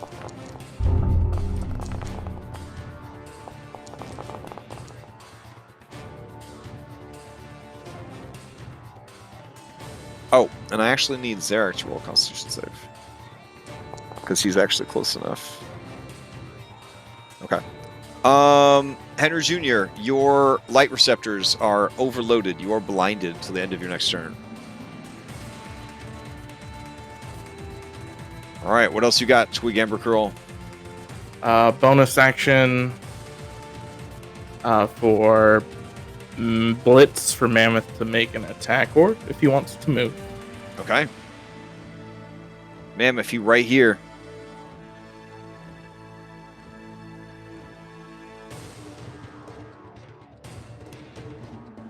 You with us, Mammoth? Did you leave? Are you... Start the game. Mammoth, you can make an attack. You can make an attack if you want. Oh, yeah, okay. Yeah, I'm gonna do Alright. it. All right. Did it roll? I don't see it yet. Damn it. There we go. 18's gonna hit. 20 points of piercing damage. Yeah, blood sprays out from an invisible opponent. And he says, "Ah, yeah. Now that one hurt." All right. Amber Curl, who do you pass to? Darth is going to go up. All right. Acting on my turn. And he's going to. Let's see. He'll turn to that one and make an attack. All right. These guys totally have like an old school Final Fantasy goblin crouch as their like idle position, you know, where like their knobby knees are kind of going out. It looks like they're doing some kind of yoga squats, and they got like the dagger in one hand. That's gonna hit. He is a bloodied. All right. And don't think he has any bonus action. So his turn is over. Okay. Who does Team Amber Girl pass to? Elion. All right. As you pass to Elion, you guys hear him say, I don't got time for this. Have fun with your barbecued girlfriend. and he's going to use his Paragon to move. And you see him start rushing north. If I see him move, can I take a reaction? Alas, he is still invisible from whatever that elixir contained. The empty bottle he drank. Alright, you see his bloody footprints. Let's see, also. Squirt. There we go. Squirt. As he heads north towards what you believe is the lake. Okay. Alright, Elion. Okay. Let me see here. Do I need to see somebody to do this? It requires a spell and sight most of the time. If you're throwing something, it's bonus action, you can disadvantage tell me anyways. shove one creature. Oh yes, you can see. Okay, I have to see them. Okay. What I'm gonna do is. If you're looking for an AOE, that's your prime slot. Yeah, but I don't want him to get away either. But also, if I do an A, it's gonna hit Elkhorn. I mean, you Elkham's want a already good down. AOE? You got right here. Look at this. You get That's 4 good Dark AOE too. Leaves. Yeah, but I'm gonna hit. Yeah. I'm also gonna hit Duke. Dude, do it. Be Do fine. it. I mean, just do it. He's gonna come back if he dies anyway. It's not that. It's Yeah. just, this is max. You got to maximize your damage on these guys. There's so many of them. All right. I already spent all my regents on potions before we got here, so I can't buff this anymore. So it's just a regular primed bomb Okay. at this guy right here. All right. We got to get you them bombs from Skulljammer on Tuesday. Them ships explode when you delete them or something. All right, I'm guessing that's a miss. That is Roll another for that. miss. Go ahead and give me a D8 for the grenade effect, and we'll see if it lands anywhere useful. Let me see. I think it. I know it's not. I don't think it's covered by the alchemist glass. Like it's actually covered, but it says it's up to the DM that it falls off somewhere and That's explodes good. harmlessly. Good writing. Good writing. Yeah. Okay, so I'm gonna say that if it misses, we'll say that if it misses by 4 or more, it's a dud, or it's just so poorly thrown that it does nothing useful. If it misses by 3 or more, we'll use the old school grenade rules, which is where it might actually hit something useful-ish, or something not useful, like friendly fire, that might be kind of spicy. So what we'll do is, since you miss by 5 or more, we'll just say it, it was a dud as you go through it. All All right. Bonus action. I'll throw, since I threw one, I can throw another one with bonus action. So I'm gonna throw a regular bomb. Same guy. Bonus action. 13.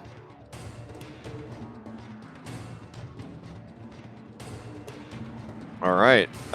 13 is pretty close. Pretty close. I mean, I get to. I mean, if I succeed at cost, I re-roll that damage too. So I'll go for it.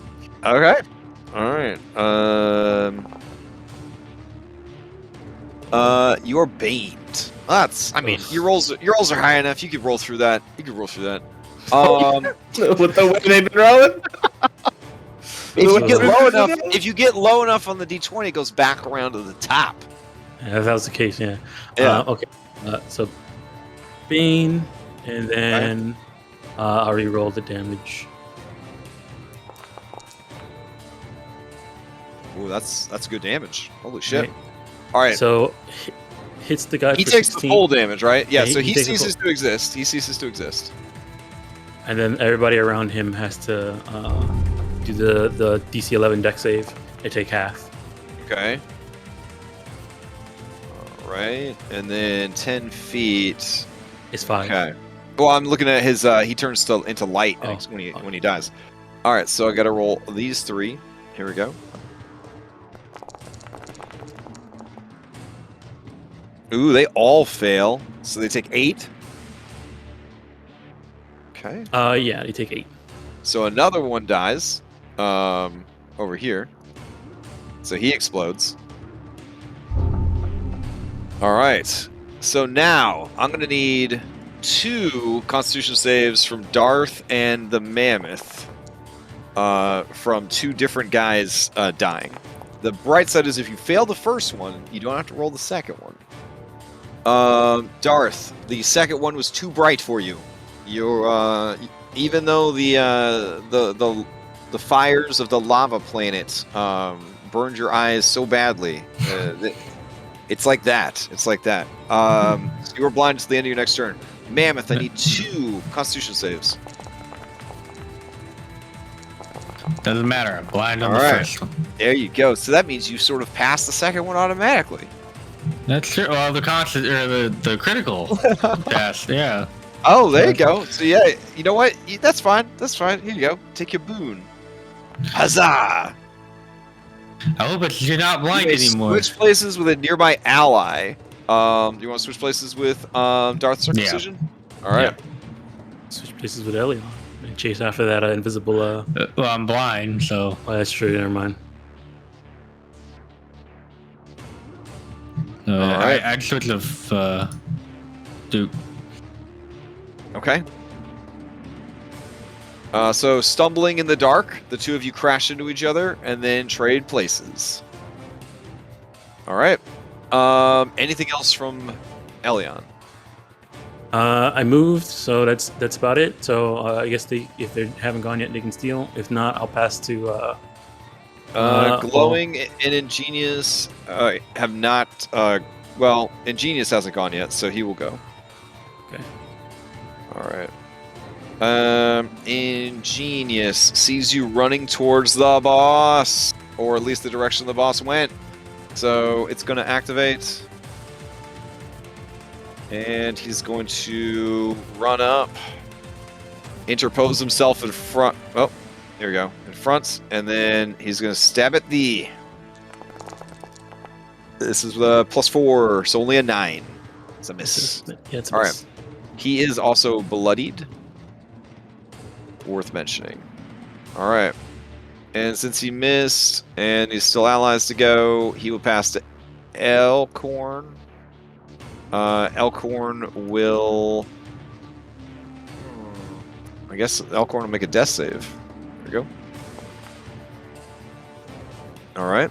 And then Elkhorn is forced to pass to Vane.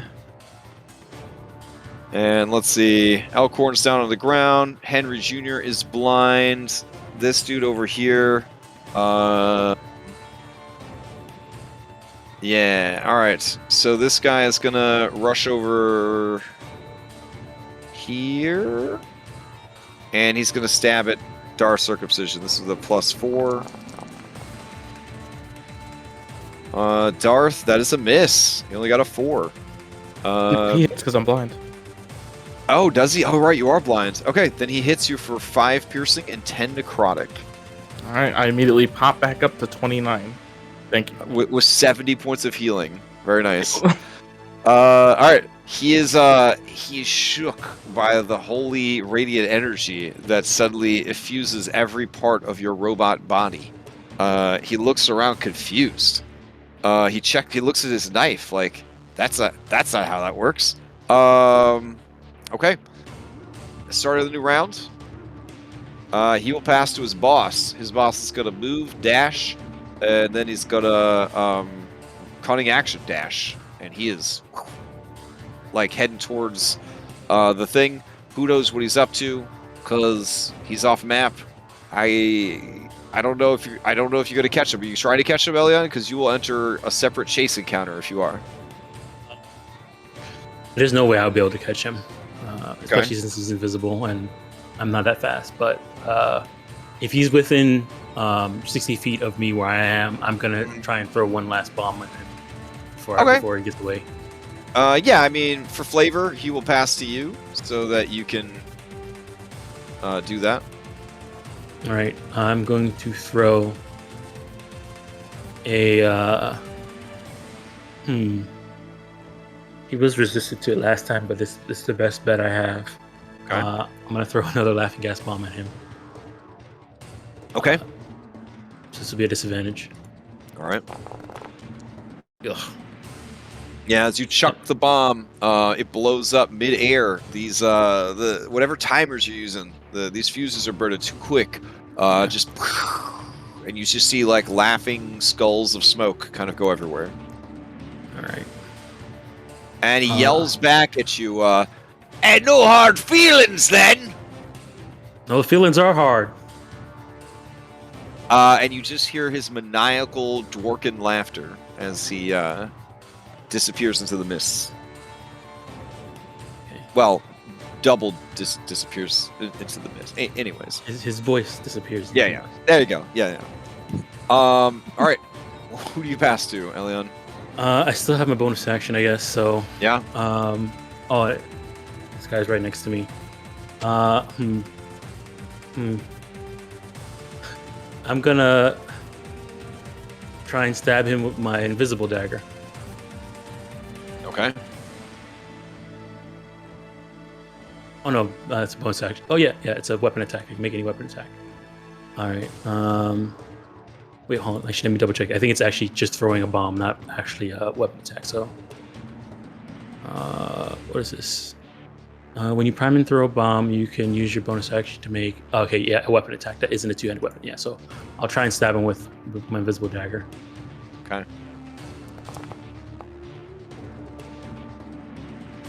That's gonna hit, and he dies. All right. I'm probably gonna go blind. Save. I'm probably gonna go blind from this, but we'll see.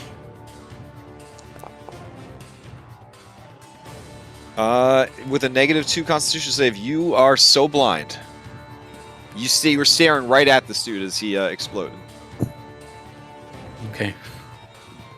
I'm blinded. I'm gonna take my rest of my movement. I guess I'll stay here, looking, trying to look out to where he was, but not be able to look out. And I'll in return and try and save against this bane. Save charisma. Nope. All right. Okay. Okay. I'll pass to Twig. Okay. Captain Amber Curl, you're up. I'm gonna move back behind cover. Mm-hmm. And first, I'm going to go ahead and blitz Mammoth so he can make an attack as a bonus action. Okay. All right. I didn't mean to do that, but okay. Yeah, it's completely destroyed. It had 2 hit points left. There's nothing left. It explodes into particles of light going everywhere. Everyone's already blinded. It's just out of there. Cool. All right, and then I'm going to take a shot at the Starkling. Okay.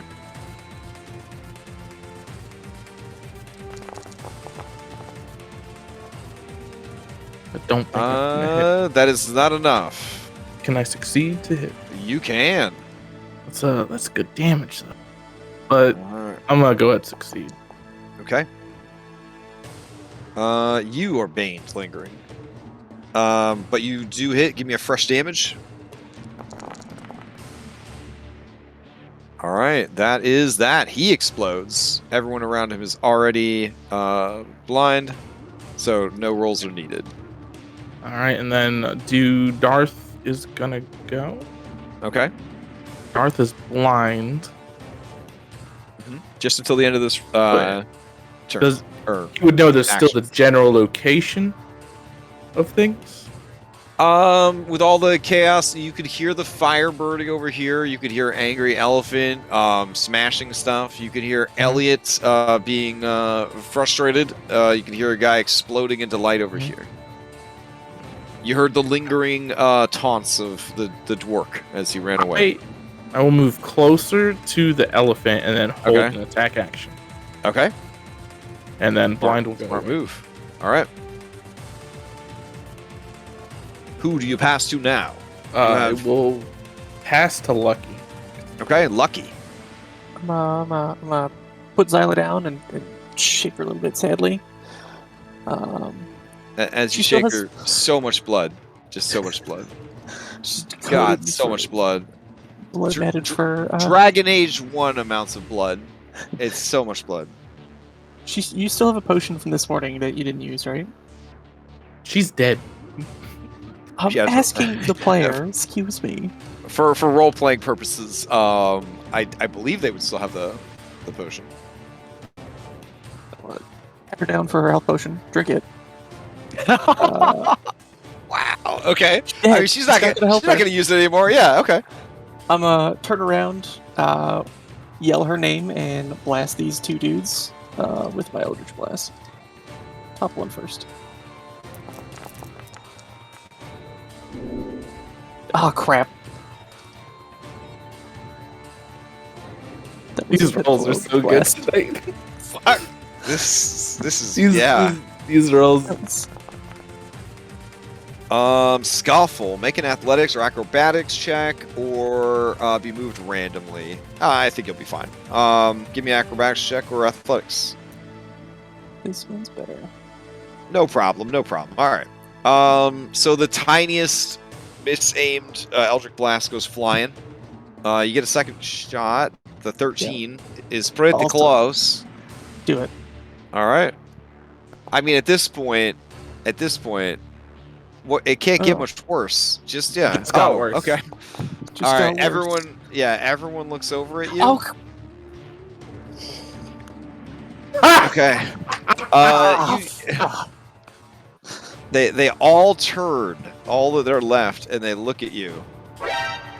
And they are now ready to go and finish you off next. I just slumped to my knees sadly. Okay. That was his last command. Yeah. Do you have a bonus action? What? You drink the potion. Alright. For your bonus action?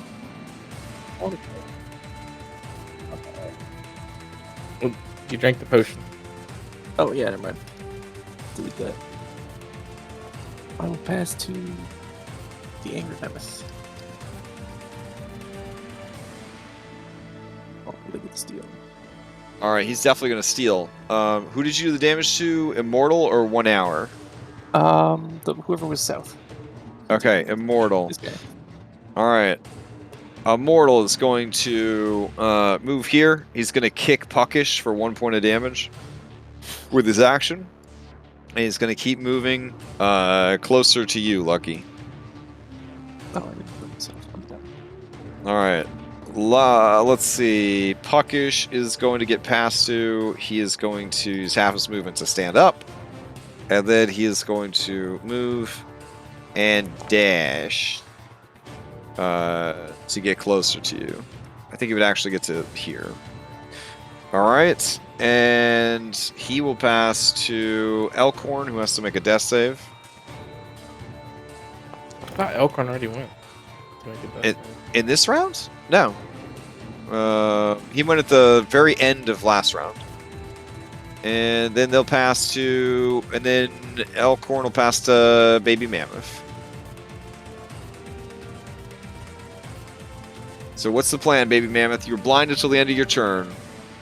You know that that little robot is next to you. There's blood everywhere. A fire is burning.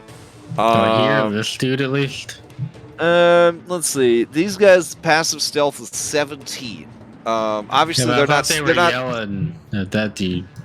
Oh yeah. They would all be yelling about going to kill Lucky. So they would be saying, Hey! That one! Yeah! The Queen's Guard! Alright. So yeah, you hear them. Okay, I'm gonna back up.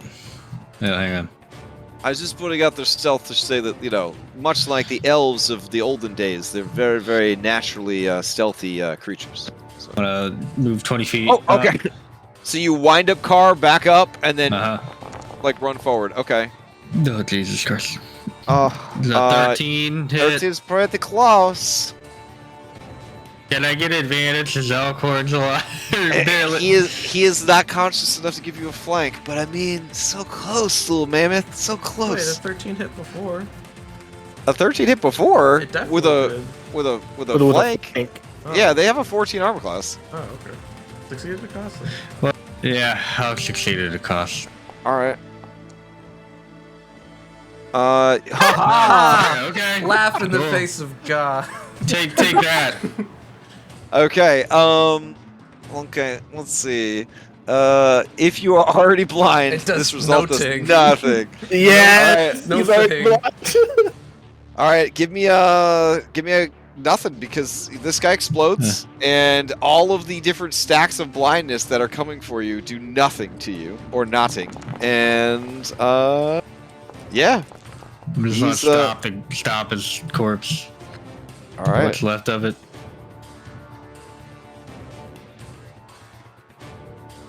Beautiful. Beautiful. Dar Circumcision, you were unblinded at the end of your turn, but when this guy exploded, I think it's fine. I know exactly what I'll Okay. do next turn. Okay. So, Henry Jr. is gonna run towards the noise Okay. of this asshole. Take 2 All slam right. attacks. Sure. 17's gonna hit. He takes 6 damage. 10 does not hit. Damn it. All right. What else you got? That's it. Okay. And now he's unblind. Yeah, we're both And unblind. now, right? yep, you both are unblind. Okay. Who do you pass to? Into Route 6. Yeah, I'm gonna pass to Elion. Okay. Elion, at the start of the round, what do you got? Let's see here. I'm blinded, so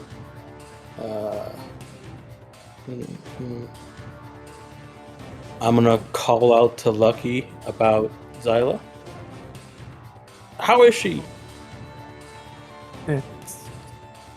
Can't really understand what he's saying because he's kind of sobbing and roaring at the same time.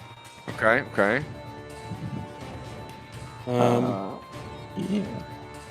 All right, you hear rabbit roars of sadness, which the rabbit Like language screams. is, it's a lot of screaming. It's a lot of screaming. I can't see. Is there one near anybody? Does anybody yell anything out? I mean, Lucky, you know there's they're a coming kid for like you. They're coming for you.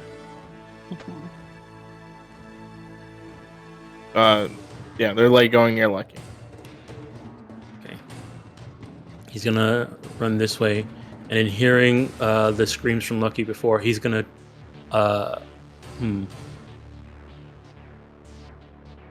let's see here. I'm going to I know what I'm gonna do. I'm going to ready to throw a bomb for when I can see again. Okay. Let me see here. I'm still gonna be too far anyway, so I'll step right here. Ready to throw a bomb, and bonus action, nothing else. So Okay. yeah. Who do you pass to? I'll pass to Lucky. All right, Lucky, you're up. Lucky. Alright, still baned. Okay. He's gonna cover his sword in some acid. No longer Swing at blinded. this guy in front of him.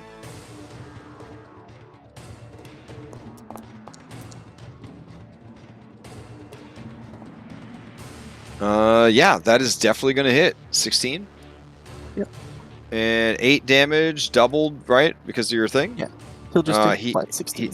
He's super dead. Give me a Constitution Nice. save.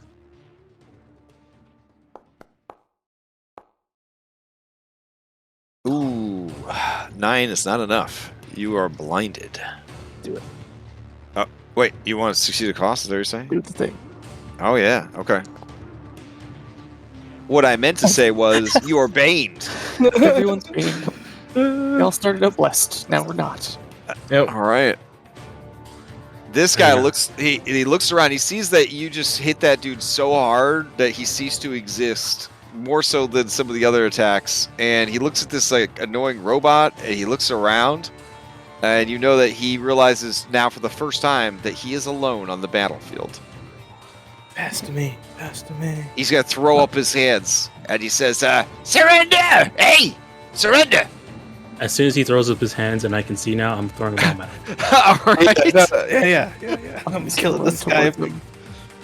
And then So- pass to. Sadly, this would be a disadvantage. Okay. Disadvantage and Bane, no problem. Oh, shit. Ooh, 14 hits. He says, parlay! And then he explodes. And then because you guys will be able to recover from blind or not, you could roll for, you know what, one more roll because maybe you'll get like a boot or something. But I need Robot Boy and Lucky to give me one last con save. Because you also sort of have a robot, but he's more of a cyborg. All right, Lucky, you are blinded one last time before the end here. And with that, you still have an ally bleeding out over here. So, Lucky, who do you pass to? I will. I've got a bonus action, so I'll attempt to blindly throw my first aid kit. Okay. I have enough action economy, and pass to Twig. Where do you throw it? Captain Amber. Actually, see. Where does he throw his first aid Lucky's kit? got a pretty good dexterity. We'll say that it lands somewhere near Elkhorn's body, in the general vicinity. Because he was looking exactly that direction before he got blinded. Okay, I move there.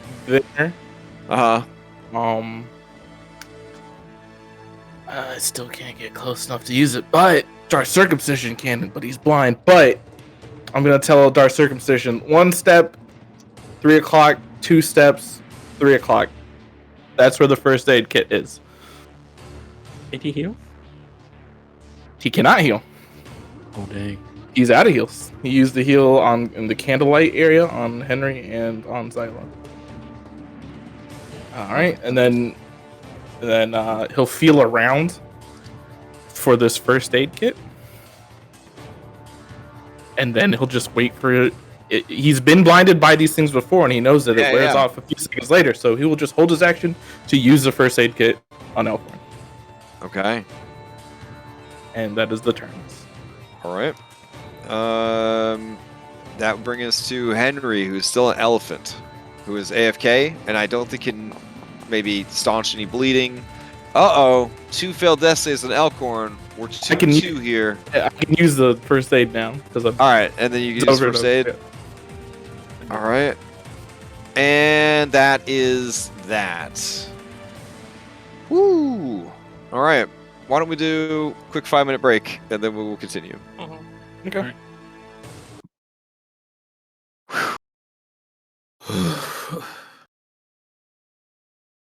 Question: Did we ever get our Centaur friend onto the B team? Yeah. Let me check the document. Hold on. He's not in there. Okay.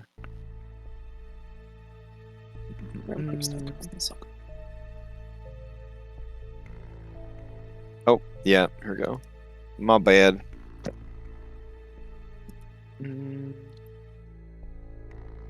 All right, so I'm gonna throw up the break thing, and we'll resume in like 5 minutes or so. All right. Okay.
Ooh, that was a rowdy ass fight.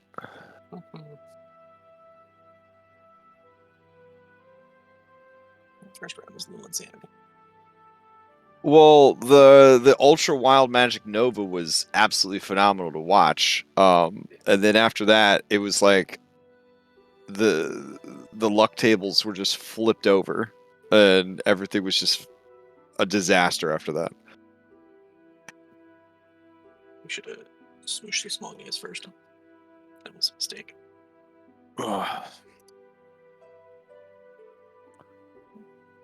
Or, I mean, I'm just saying, when he took hostage, Elkhorn was he was getting ready. He was gonna throw down his stuff. It's surrender, because real good guys do negotiate with terrorists.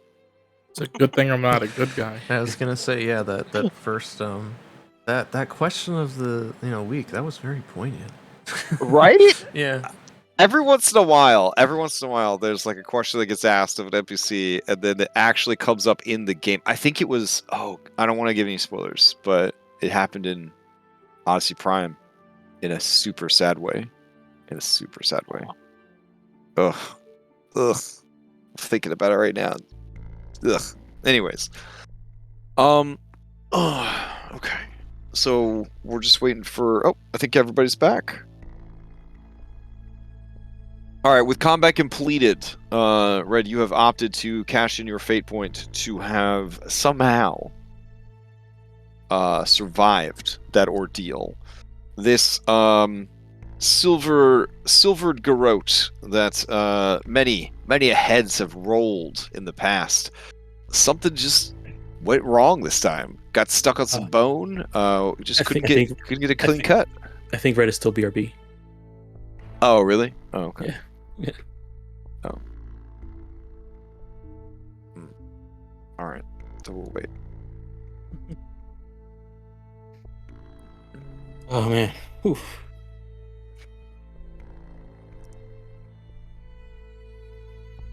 So after that fight, Elkhorn's thinking that maybe he needs to stop, playing with the leg weights. That maybe he needs to Stop sandbagging. Yeah. He's gonna try a little bit harder. Okay, so during that time, right? I think the only one who probably understood my head thought, or maybe you did too. The entire time you were talking about how he's gonna be a hostage. All I could think in my head is, we do not negotiate. I know exactly what you're thinking about. Poor Mallory. Oh my god. Look, we never negotiate with terrorists. I was taken right back to that dark moment. harpy lair. Well, at least the player didn't put the player out of its misery. Oh my god. What? Yeah, you kill the hostage. What hostage? Jesus Christ. Yeah. All right. Try to pull up.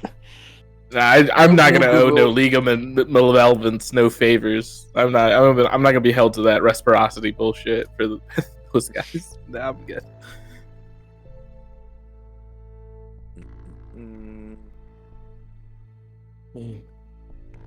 Looking back, I probably should have tried to intimidate him instead with that thing. There's loads of things we could have gone different, but it went the way it went.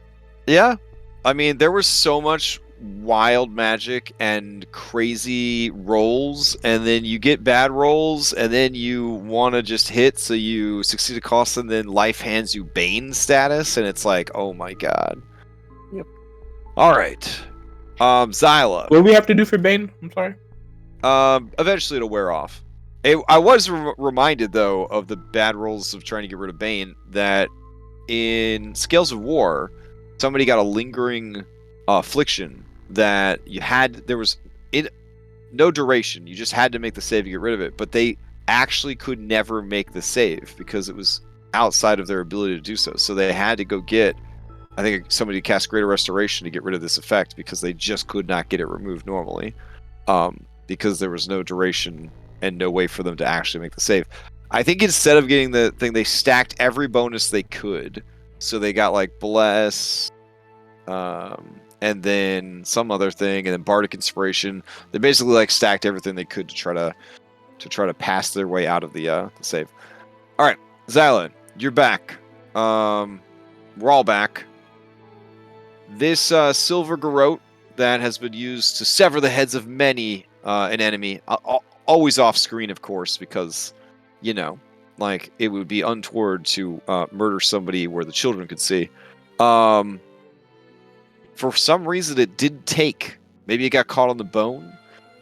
Maybe the chaos that flows in your blood, you kind of phased in, phased out as the garrote passed through you.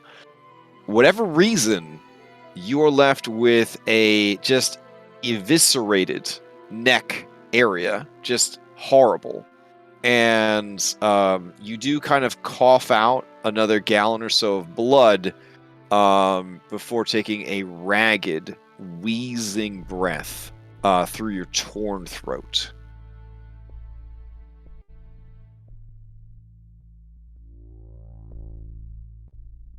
Looking around, your allies are all accounted for.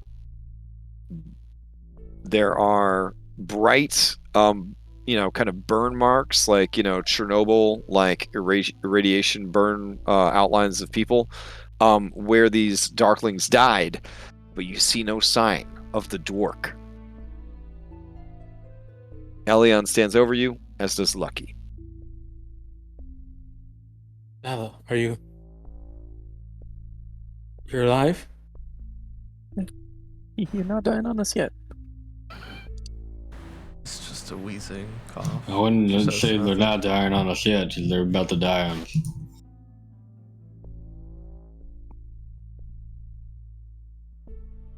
Where's your potion? Sorry. She reaches for it, doesn't find it. Sees the strawberry jam on Lucky's mouth. No. And the rest of your blood coating the rest of me. Yeah. She just lies there. She's done. Here, take mine. If you use the climbing potion from before, then you don't Oh, have okay. a Alright. healing potion. So I think it was only Zyla and Henrik that had potions. I would have handed the healing potion on because I didn't use it.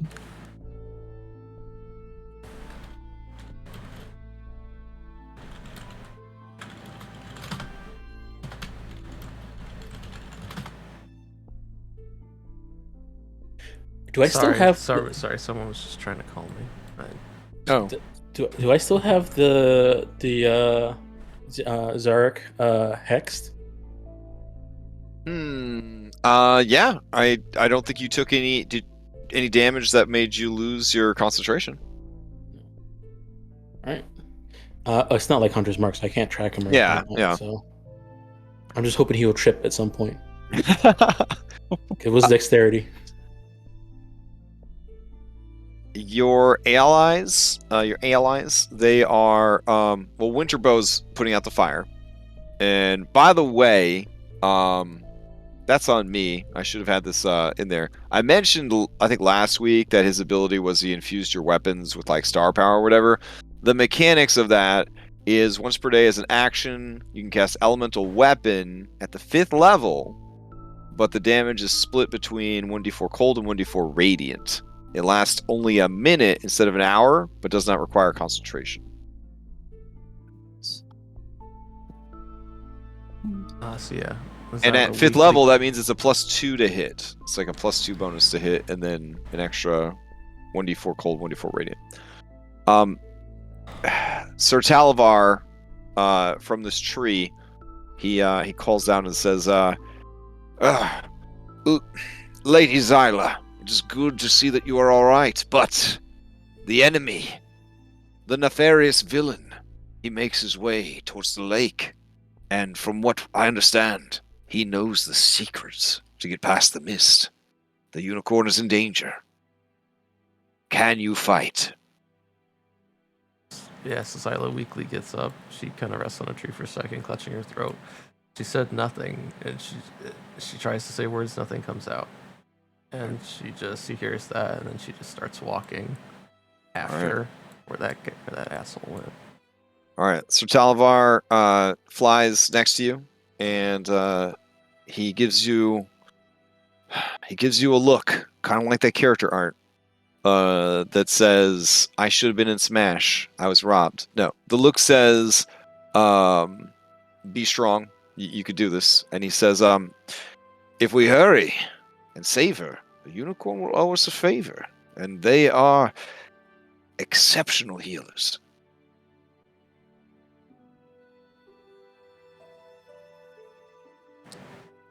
Fluffy Bottom just stuffs Elkhorn into this log. No, he's still alive. He's still alive. Yeah, but he's heavy. I ain't carrying him.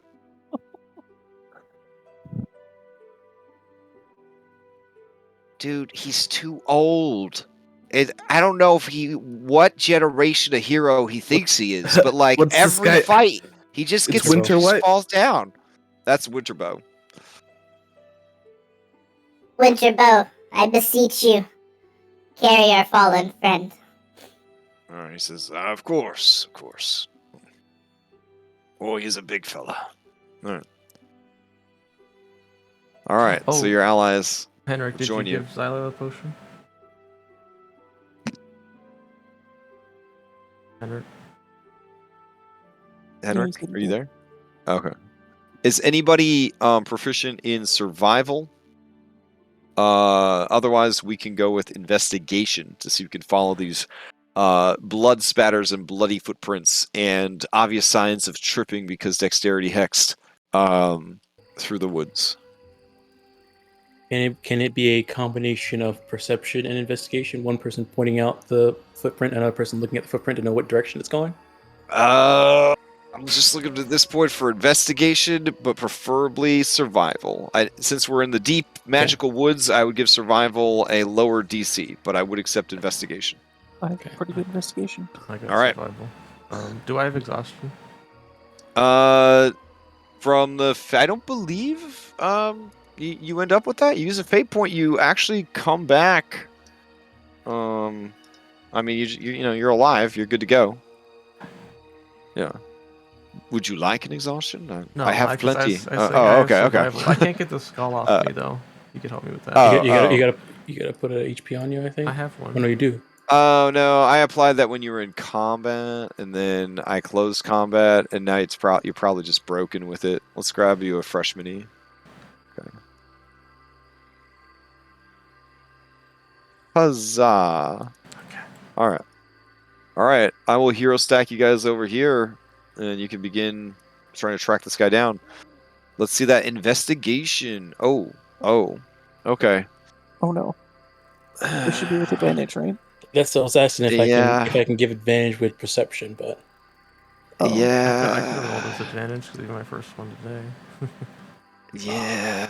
Okay. So Lucky is pretty confident that he could find this guy, but then he remembers after a good hour of trying to track this guy that none of y'all wearing your unicorn costumes. You rolled a 1 and a 2. It's pretty bad. Oh, no. Yeah. So you wouldn't be able to progress any further through the woods anyways because you aren't wearing your unicorn outfits. Okay. So all of you just come back to this same place from like a different path kind of thing. Like you leave that way, you wander around for like an hour, and then you guys come back here and you see the carnage of the previous battle and realize that you've been going in circles. And that is when Lucky, you remember, oh, son of a fucking bitch. Yeah. Unicorn defenses. I put on my unicorn horn and have Darth put on his. Okay. I put on my purple one. And then I go back to the blood. Okay. I'll roll this time. If that's cool. All right. This will be advantage. With advantage, you retrace your guys' steps. You realize where you went wrong, and it is almost as if these mists and plants are parting to make way for you as you go. But you know that Zarak now has over an hour head start. All right. I will take you guys to the shore of the lake.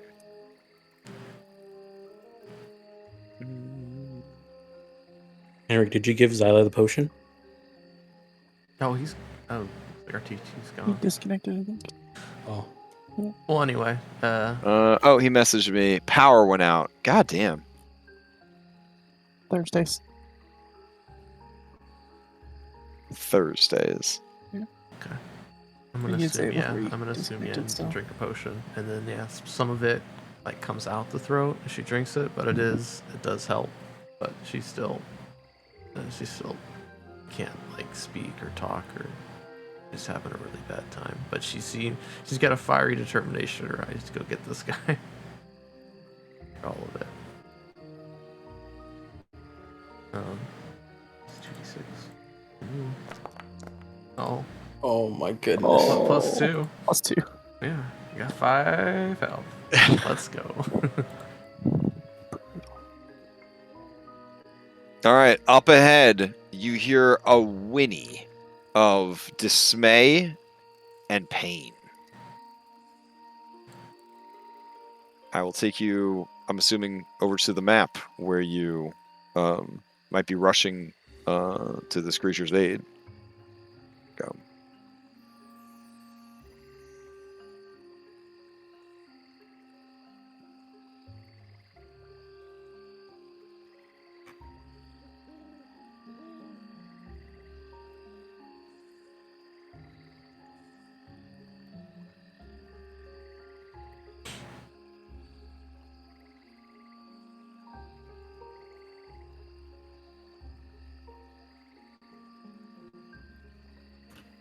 That's beautiful. All right, what are we seeing here? All right, let me try to set the stage for you. Let's see.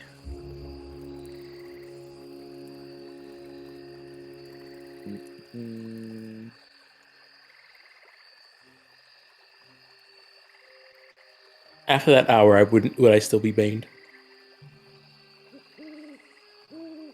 Let's see. After that, no, all of those, any of those lingering stats effects would have worn off. So he's no longer hexed either, because it's been an hour. Yeah, it's gonna just-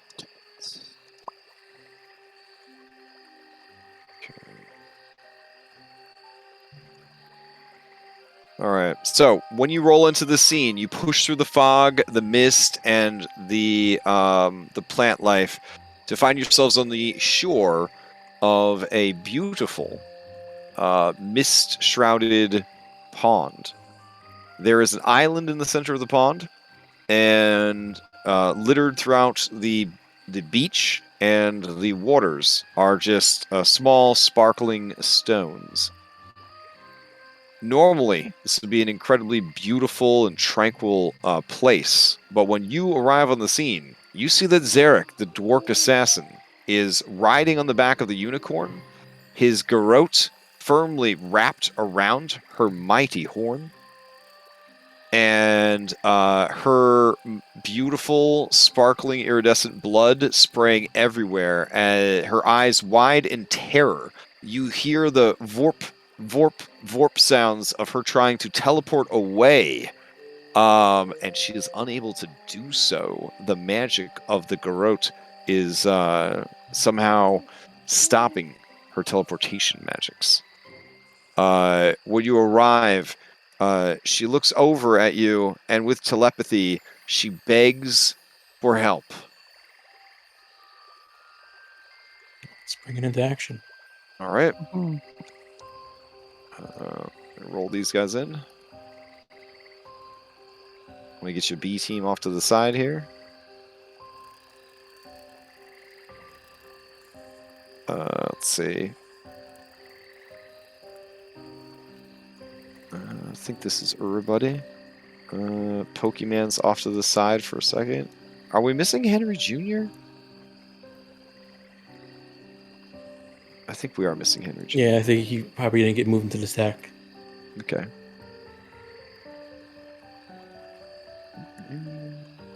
Bloop. There we go. assuming Zyla will be in front since she was the one who did the investigation. Yeah. All right, let me get you guys in. And I'd like to use a inspiration for. Yeah, never mind. You could use the inspiration I just wanna- to I just to want- steal just to become the person who wins initiative. Oh. yeah, that's true. Yeah, it's way easier. Yeah. Well, no, I'll let he rolled a 20, so Okay. I'll just roll normally. All right, Amber Curl. Oh, can I Here's use your it? boon. Use it for advantage still? Oh yeah, if you want. I'll do a couple. I'm gonna use one for advantage. Yes. Yes. It's so thematic. It's so Alright. thematic. A trinket from the unicorn's mysterious pond. Let's see what it is.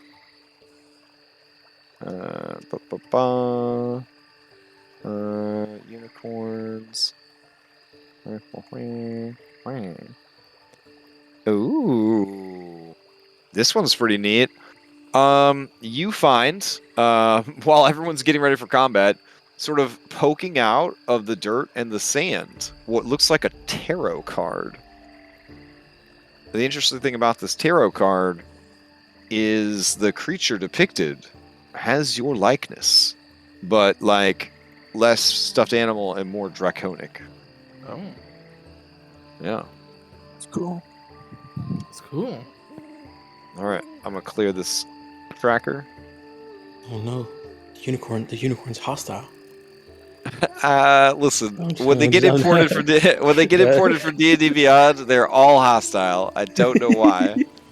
This is what you get for doing things the honest way. This is the honest way. I've heard that there's some other ways to get monsters that they'll come in really well set up, but anyways, we're gonna go ahead and start.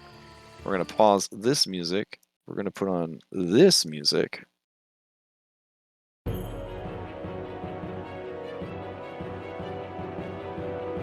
All right, Amber Curl, you're up first. All right. You Amber. hear her telepathic pleas. Help me, please! Not my horn! Rush over, but hold fire. Don't give him a chance to attack. Okay, okay.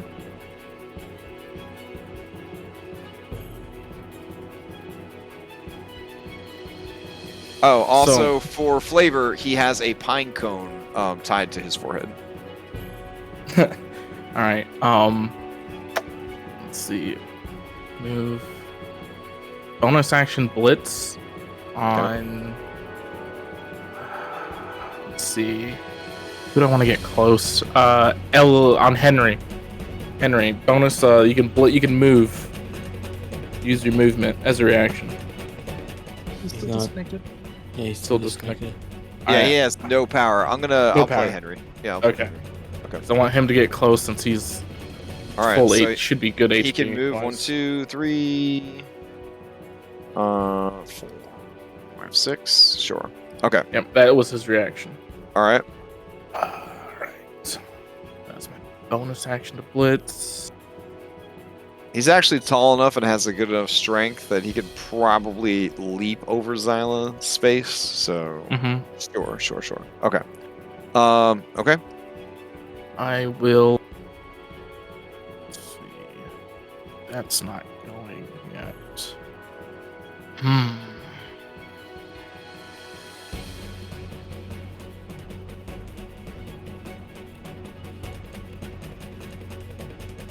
Yeah. Okay, yeah. Okay.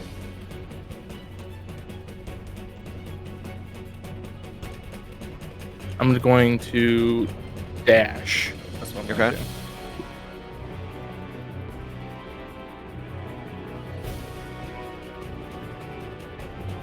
I'm gonna dash over there.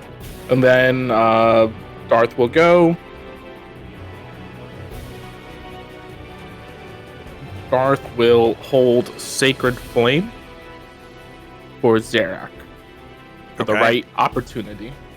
All right. You being concentrating on your held spell. Who do you pass to? I pass to Elion. All right. All right. I'm gonna run up 30 feet. Oh, hold on. Am I close enough here? Oh, I gotta move up one more. 30 feet to get there. And I'm gonna try and push him off the unicorn once again. Okay. Let's see. He will roll a strength save. Oh, all right. He says, "Wait, you?" As you push him back, and as he is pushed back, his one hand slips free of the garrote, and you hear it sort of zipline whiplash sound as it kind of snaps into his hand, and the unicorn is free. I yell to if I can respond to her, please, in my mind. I'll say, "Get out of here." Okay. Do you pass her? Yeah. All right, she disappears. She bamps away. And then Zarak cries out, "No! So close! Ah! And what are you doing still alive?" And he points over at you, Zyla. That's why you always take the head with you. Silas boy. lets out a snarl with whatever she can muster. As he cat. says that, I'll say, "Okay, so we'll take yours too." He chuckles, which sounds a bit like a cackle. But he is prone in the water, yeah? Yeah. Okay. Have Henrik go next. Let me check something. 35. He's prone in the water. Okay. Bonus action. I'm going to throw a bramble bomb at him. Oh shit. Okay. All right. So. Ugh. All right. You go throw the bramble bomb. It is not. It's gonna hit. Let me check if it's a Okay. pick a spot or if it's an attack roll. And Bramble bomb deals no damage. Yeah, it just says. yeah, it's not. It's this one. I think it's pick a spot. Okay, great. Okay. Yeah. If he's in the It has to blast be- radius, when it detonates, is developed in brambles, it must do a strength athletics check against your bomb DC before it can move or stand. Okay, so it's just an ongoing thing. Got it. Yeah. Okay, cool. It's difficult terrain, and if he's prone in it, he has to do a strength athletics check to get out Okay. or do any movement if he's prone already. All right, so he takes no damage. Who do you pass to? Yeah. I'll pass to Henrik. All right. All right. Can you hear me? Yeah. All right. Cool. Don't stand in the bramble. No, if you're fine. standing, you're fine. It's just It's difficult terrain. only if you're prone is it Yeah, going to only- try and grab you. Yeah. Yeah. Wow, it's like it Why is it- synergizes with the warden like so well. It's because I moved you with your reaction. Yeah. You already moved on this turn with your reaction, but now your reaction Okay. comes back. You should be fine. Yep. Okay. All right. All right. So I'm gonna run up. Okay. He is prone. Oh, even better. I'm going to action surge. Mhm. And then I'm old and I can't remember anything anymore. That means I just get one extra attack, right? You get your whole extra attack sequence. So if you had 2 Perfect. attacks, you'd have 2 more attacks. So you could attack 4 Okay. times. That's what I'm gonna do. All right. As you attack with the bone saw, 24 is going to hit. Natural 20 is going to hit. Take his head, Henrik. 14 is going to hit.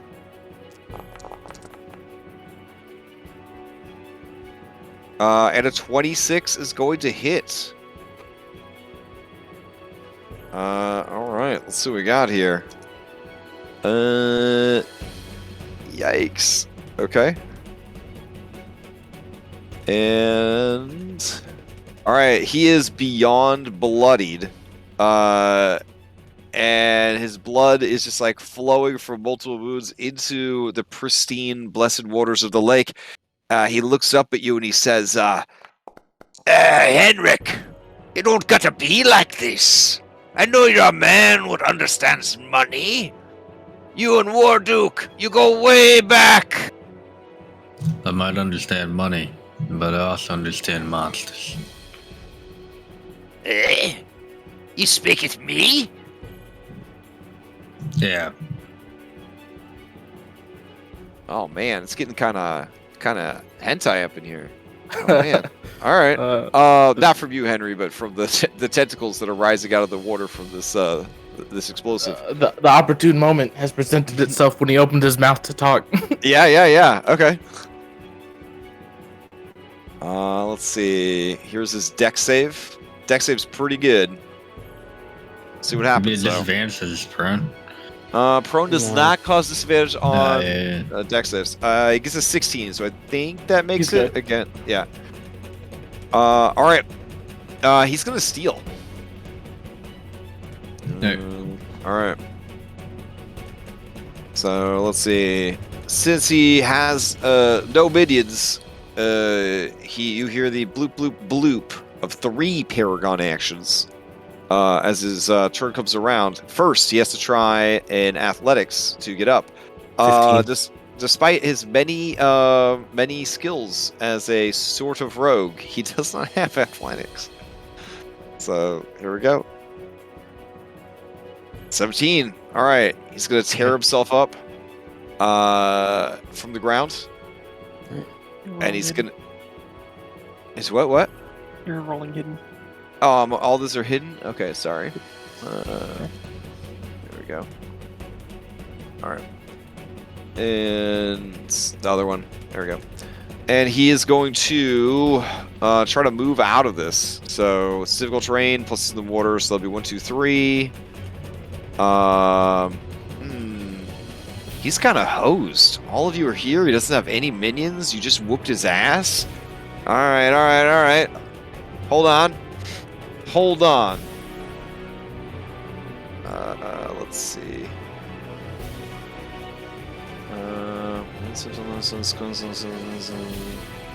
Oh no.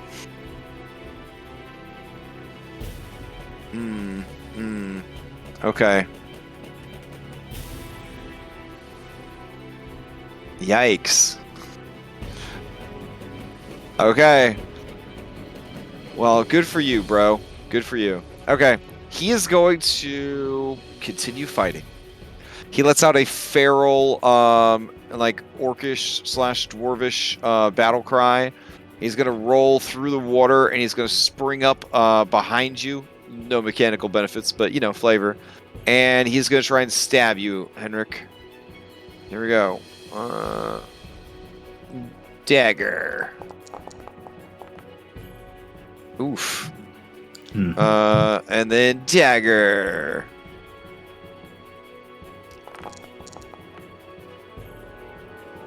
Uh, 24?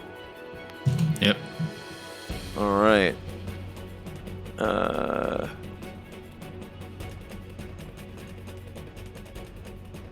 Let's see.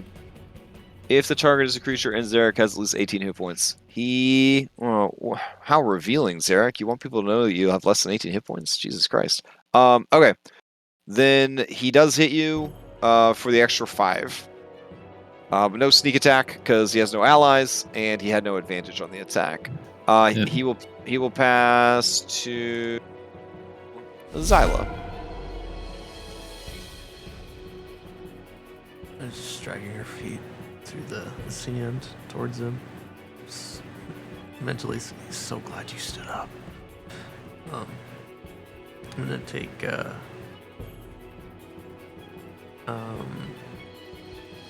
claw out and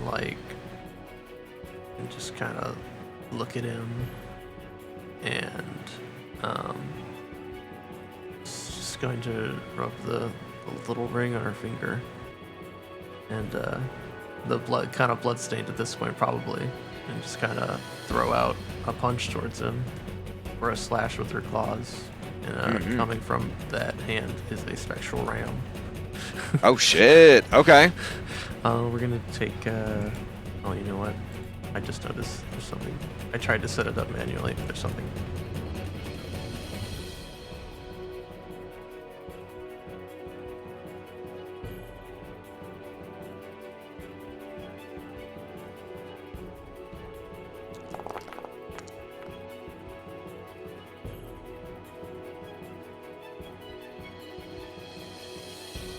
All right. As you go to ready the ring of the ram, there's charging up. There's a Kamikamikai, and you blast it.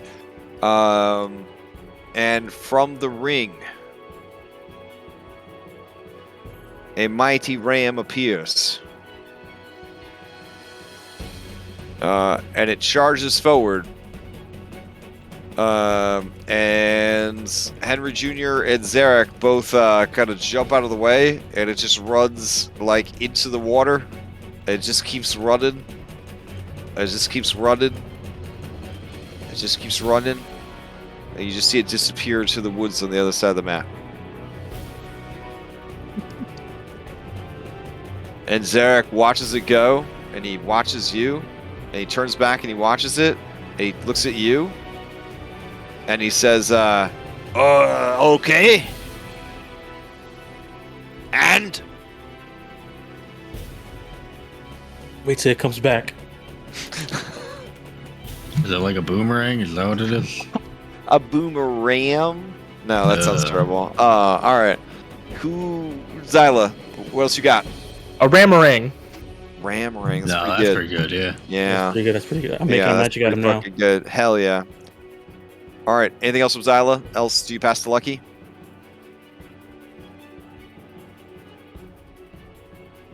Zyla?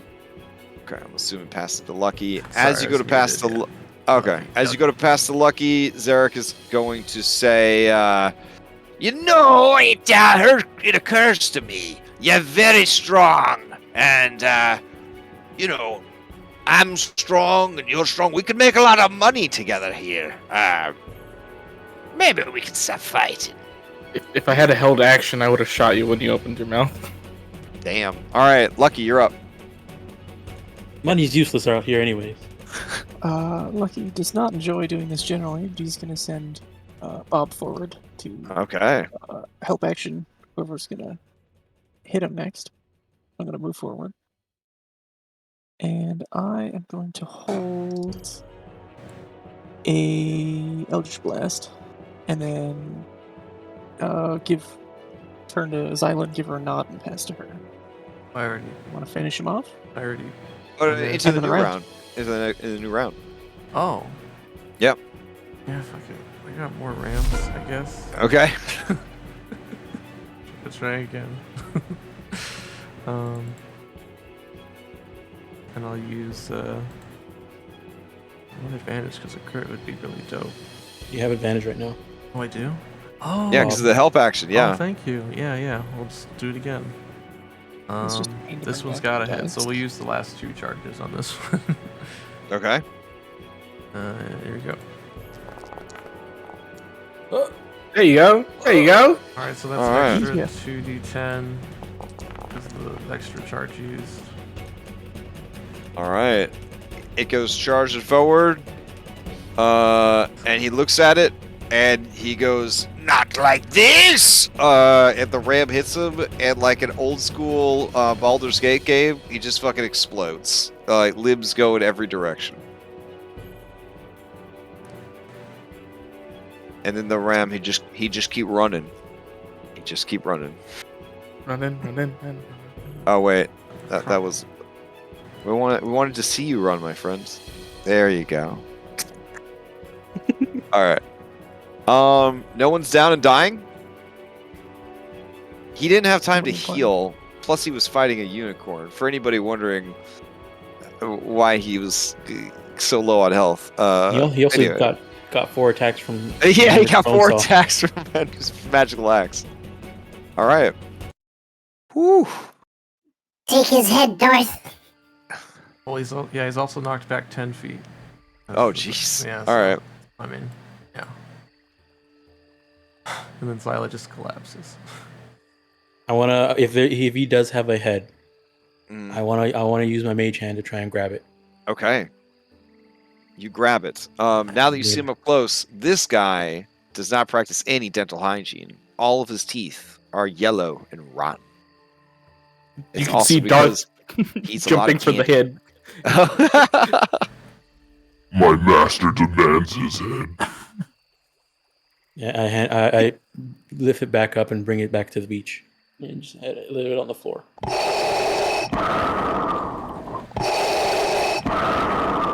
He grabs at the head to bring it to his master. I have done thy bidding, master.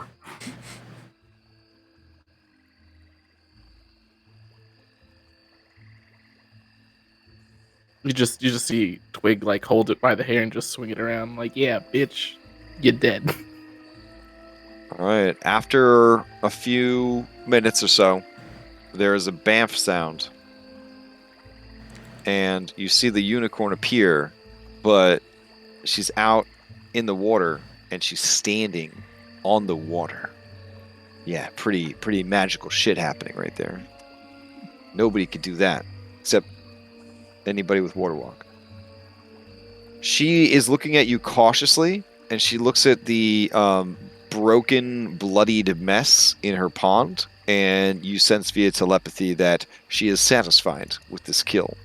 Because, as you know, she's a celestial creature, but she's also a dual-type Pokemon. She's a celestial fey creature, and fey creatures don't fuck around. And honestly, Old Testament, celestials don't really fuck around either. So, you do see that her forehead is still stained with her own iridescent blood, but that she shimmers with magic and power. She, in your mind, says, "You are the ones that I spoke to through the candle's flame. You have come to my aid as requested." I apologize we didn't get here sooner. Without your help, that fiend would have surely taken my horn, and with it all my power, perhaps even my life.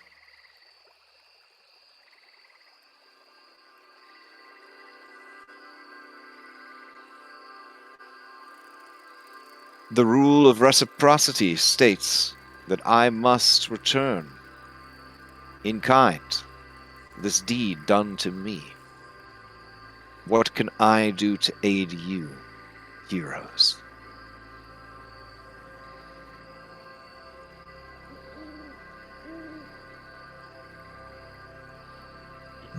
You break magical curses set by hags.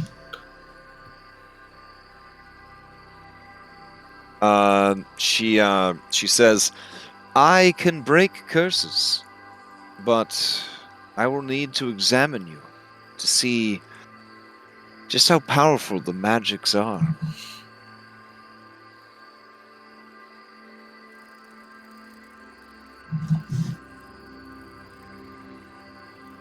I see.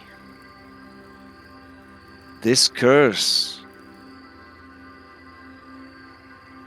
Ah, yes. I believe the original magic was performed by a coven. The Hourglass Coven, in fact. But you knew that. The issue here is it has been reinforced by great magics. I recognize them. They are from the Queen's Cauldron.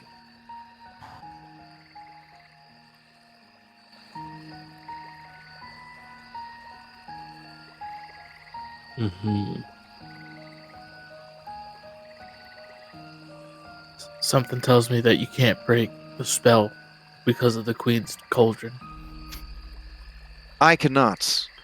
It can be broken by those who placed it, but each must agree to its removal, or only a part of it will be removed. But should you go before the cauldron itself and drink of its contents, that could cure you of the curse. Could. So I'm sensing an or? Well, it is the Queen's Cauldron that has empowered this curse. The Queen herself could easily remove these magics from you. But she is a prisoner in her own palace. And we aim to free her from her prison, as we spoke about on the candle. We need to venture forth and get the other horn that seems to be missing, your mate's horn. Yes. My mate. And you see a prismatic diamond-like tear roll down her face from her eyeball.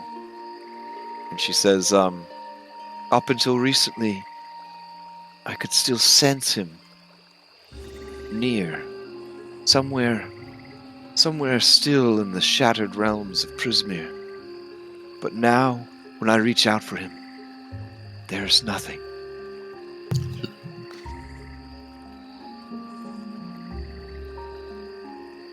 I fear that he is dead.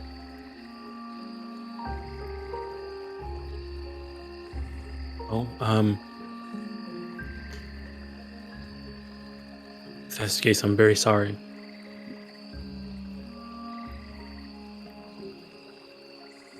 Your sorrow does nothing to return my mate to me. The actions of your queen, the inactions, the foolishness, the hubris, that is who is to blame for everything. I knew the queen was vainglorious and even deceitful, but still, I supported her. I supported her power and her intent. But here I am, a widow, maimed in my own sacred place by enemies she allowed to the realm. And where is she now? A prisoner in her own palace, betrayed by those she trusted. Why did she trust him so much?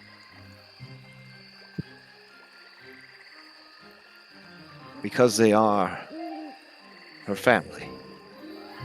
And Not she drops family. this like it's the biggest plot bomb that she's ever delivered. Because Not she the doesn't family. know, what you guys know. And she says, yes, a capital F family. And sometimes, when capital F family is involved, that is when we are the most blind. That's my performance to act surprised. Oh, okay. When the family comes. All right. She scowls a little bit, and she says, wait, you already knew? Of course you did. You Yeah. are champions. I'm also her nephew. She narrows her eyes and she says, you need to take responsibility for the evil your family has wrought, for the pain it has brought to this domain, the losses it has caused, and the suffering that continues because of it. That's what I'm trying to do.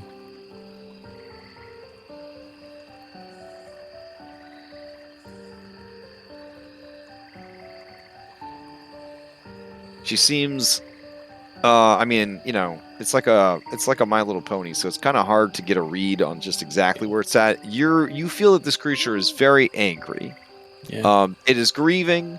It is traumatized from nearly losing its horn and being attacked in its sacred grove or glade, and it does actually blame the queen and, by association, you guys for every bad thing that's happened to it. Mhm. That's where it's at right now. And she says, they took the horn of my love for a reason. I have a feeling it is the root of all of this. It is the source of the Coven's power.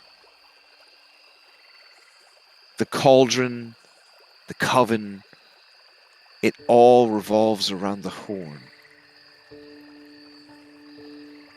They seem to have lost it, or they would not be after mine.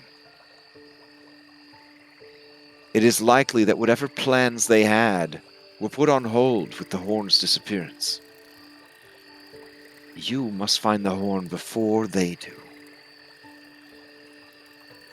You wouldn't happen to have a way to find it, would you? I do not. You said you were able to sense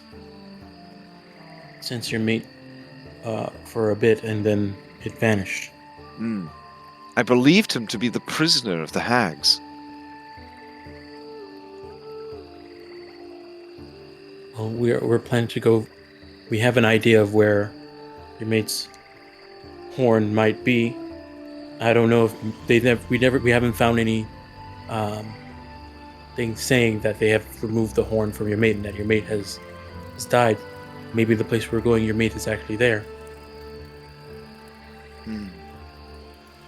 Where is this place that I cannot sense him? Outside of Prismere and Yes. the shattered realms? Earth. It's a place called Earth, commonly known Earth. When you say Yarth, she makes a horrible whinnying of disgust. That is a world that fetishizes my people.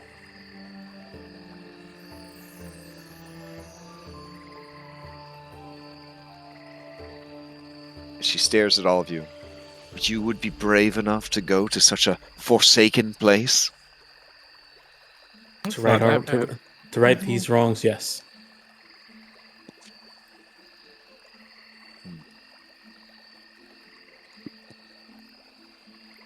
What can I do then to aid you? Tell me that I might be free of the law of reciprocity, that we might part ways. Think you can fix our friend over here? And Lucky points to Zyla.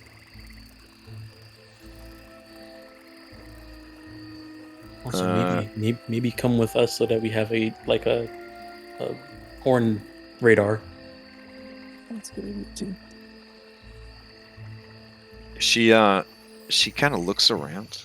You want to travel with you, servants of the Queen, who brought such calamity upon her realm. Well, you're obviously not safe here with looking at the mess of the person who got here. And How did he figure out my defenses? Apparently, there's a kid in outside here selling horns and saying that's how you get in. A child? A child betrays me? I don't think she understood. Yeah, I don't think she understood. Just likes unicorns is all.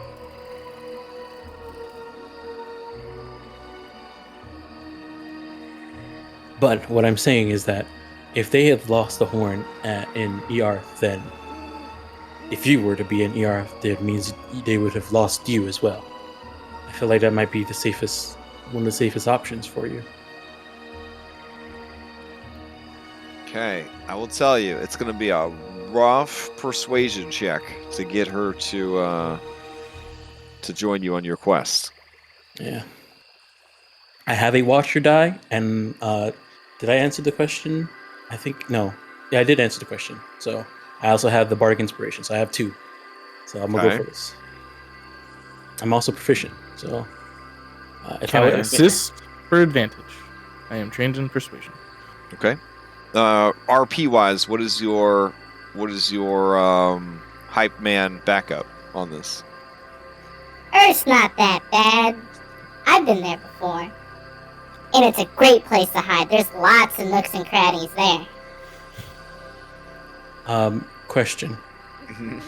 Can I use int for this because I gave her a reasoning behind it? Int persuasion. I would allow it because you are throwing out possible ways that she could find her mate, which is her top priority. Okay. I do. Just so you know, in a level, I'm able to just replace it on max. So this is great. All right. So here's the roll, and then I get the 1d8 for the Faxpiration, Okay. and then another d8 because I'm using my Watcher die, Okay. my last Watcher die. Oh. Okay. She says, I I'll will see it at a cost too if I need to. I will journey with you to this Earth, that we might have a chance of finding my love.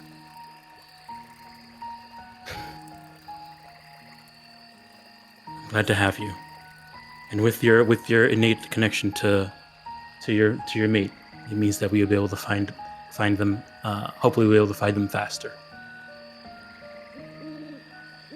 Hmm.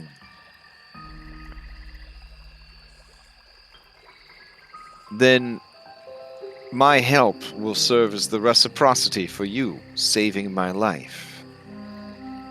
As for you,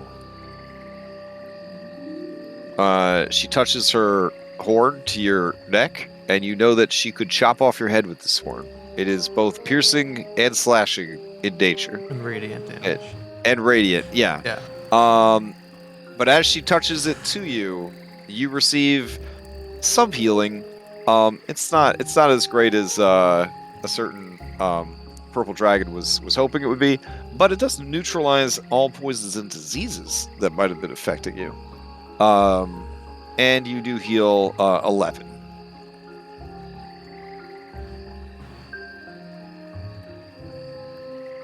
Now, RP wise, of course, this could definitely repair the damage done to your vocals, but the scars or scar left behind kind of looks like yet another necklace mixed with the many necklaces on your throat.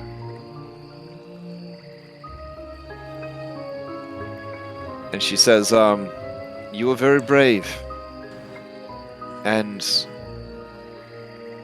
my feelings are a storm inside me.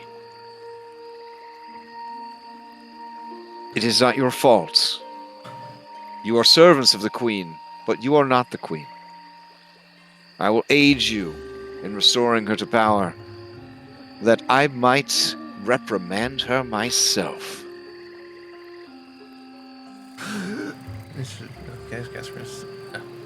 Thank you.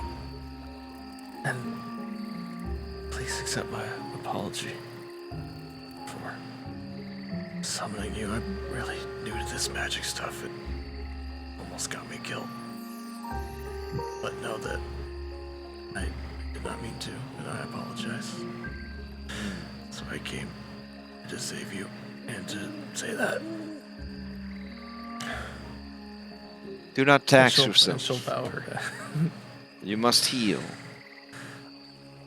We all must heal. Let us stay the night, and then I will leave with you on this grand adventure.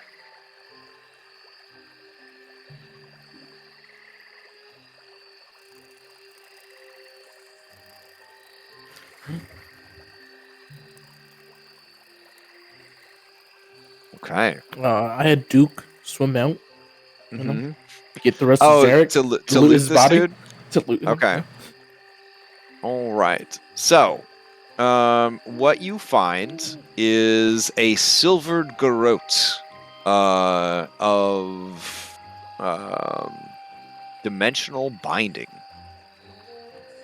So, what this garrote does is, in a normal person's hands, not a cool NPC boss monster, it does 1d4 damage.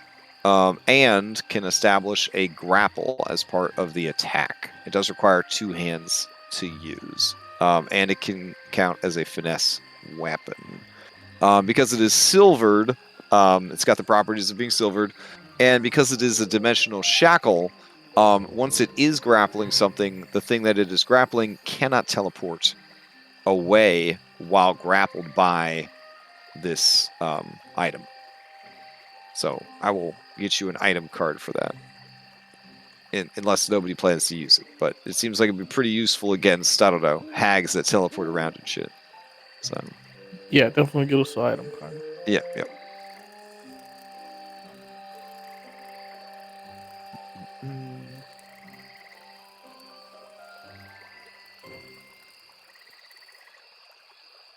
All right, what else did he have on him? He had... Let's see. He drank his potion of healing. He drank his draught of greater invisibility. Let's see. He's a potion of climbing. And he has a... Oh, I'm sorry. He has a crossbow. He's got 18 crossbow bolts. He's got a net. Pretty cool. He has a +1 dagger. Ooh. Yeah. And then he's got his dope-looking armor that includes this cool hat. Oh, the hat. Yeah. Listen, I'll take that hat. Okay. Wait, This is is it connected to the armor?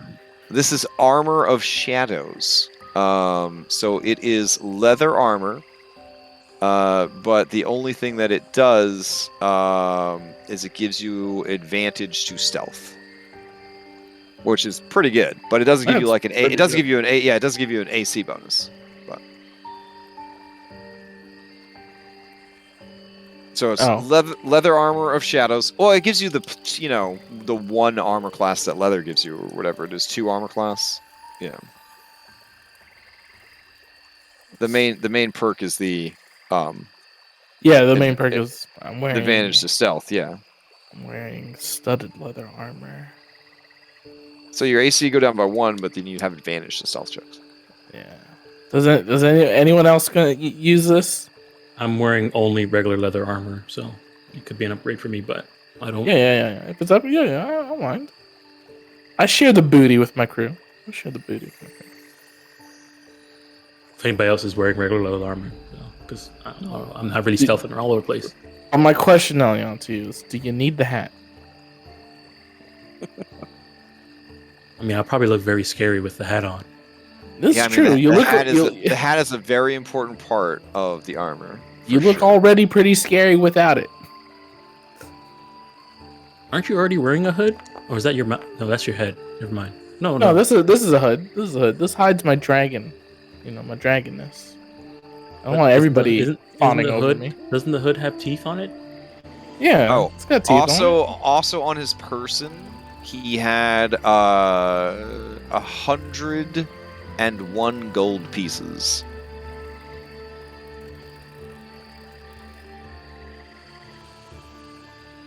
The hood is a disguise. Okay. Yeah, I usually don't do a lot of sneaking around, so I mean, I'll take it, but if you want it for the sneaking. I mean, do you want the studded leather armor? Yeah, I'll take it. I'll take the studded. Yeah, sure. Okay, I'll switch to studded with you, and I'll wear this shadow armor. I gotta figure out how to fix up this armor so I can wear it. Cause I feel like Elliot looks at himself. I just tuck it in. I just tucked it in. And I look at Amber Curl, and I'm I don't know if this works. Yeah, it might not.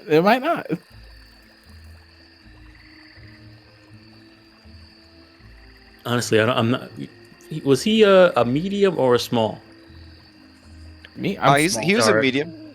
Okay. Yeah, he was a medium.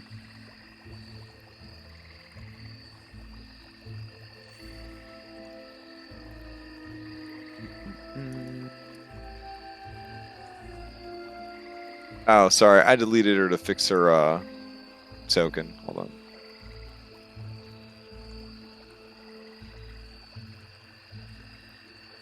Okay. There we go. So pretty. All right. So everybody's taking a long rest. Yeah. Yeah. Okay. You guys have been going kind of hard for a while. So. All right. Long rest it is. You guys recover your hit points and half of your hit dice. Yeah. Okay. During the camping, the unicorn Lamorna is approached by Sir Talavar of the Summer Court, and he begins to give her propaganda about the Summer Court and how things are better there. And Queen Titania would never let her realm fall into such disarray, and other such propaganda.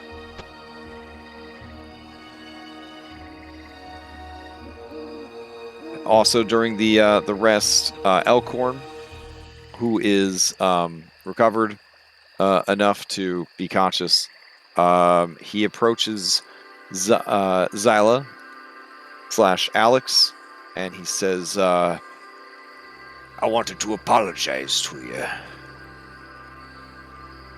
I feel that what happened back there...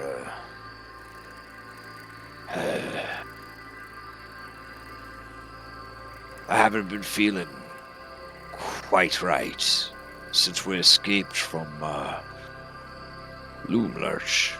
and he kind of puts his hand over his chest where his heart should be, and he says, I just feel so slow. Stupid.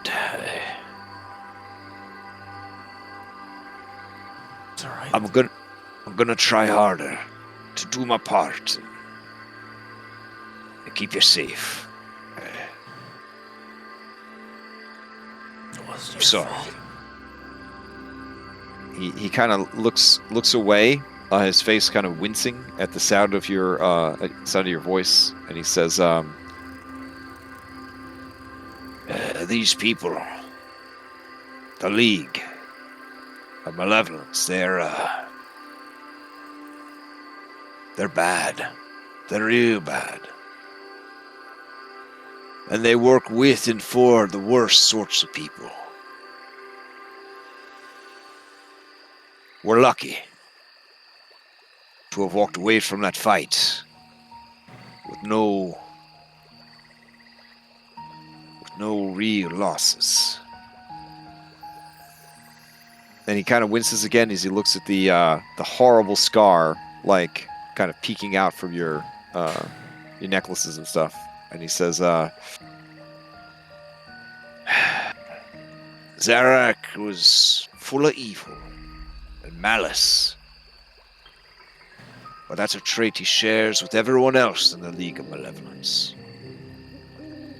You have to be on your guard. You can't believe their lies. I'm glad, in the end, that you shut his no good mouth for good.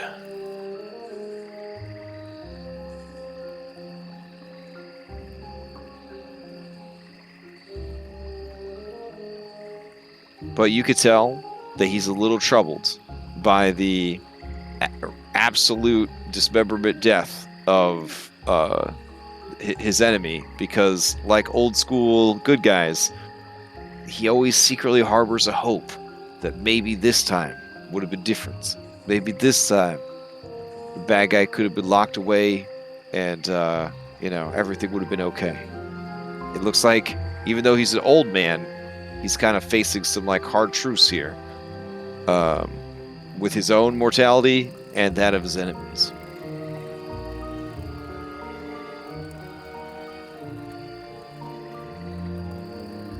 And he just kind of wanders off. He sits at the base of a tree.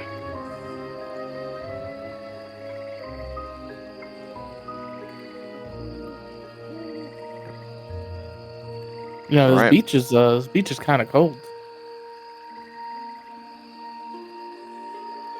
need a fire. The unicorn looks over at you. You want to start a fire in my sacred place? Like a little beach bonfire. I ain't talking about the forest, lady. Unless you're warm. I checked to see if she's warm just by sitting here in her light. She is warm like a loaf of warm bread. Oh yeah, forget the fire. This is the best spot. Like a dog I sunbathe.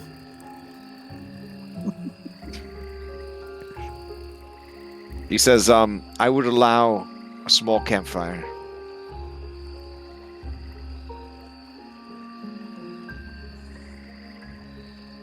How does the her grove feel? Is it warm?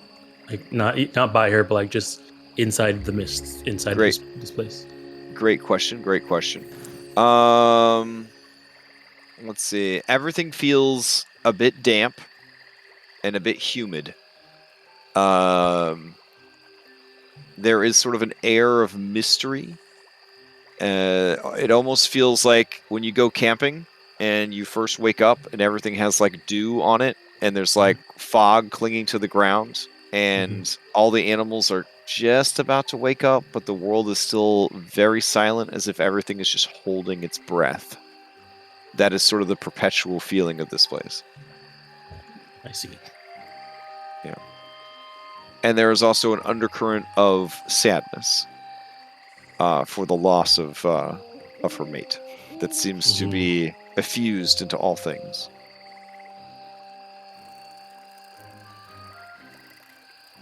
And guitar. Sad solo acoustic guitar. Oh, nice. The unicorn appreciates the music. I guess I could update her to actually have her name on her miniature too, now that I think about it.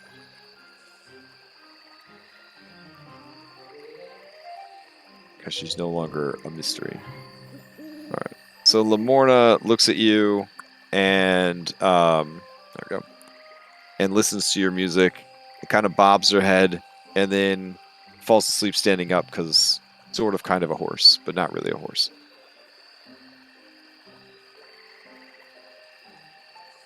Alright. You see Sir Talavar just tuck some summer court brochures into her mane for future reading. Okay. Alright.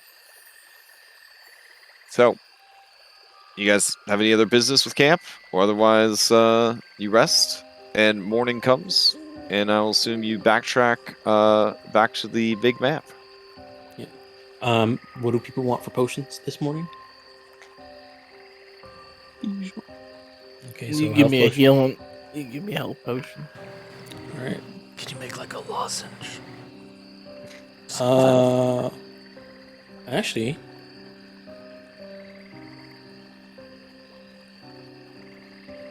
you want a pocket pill? Yeah. Okay.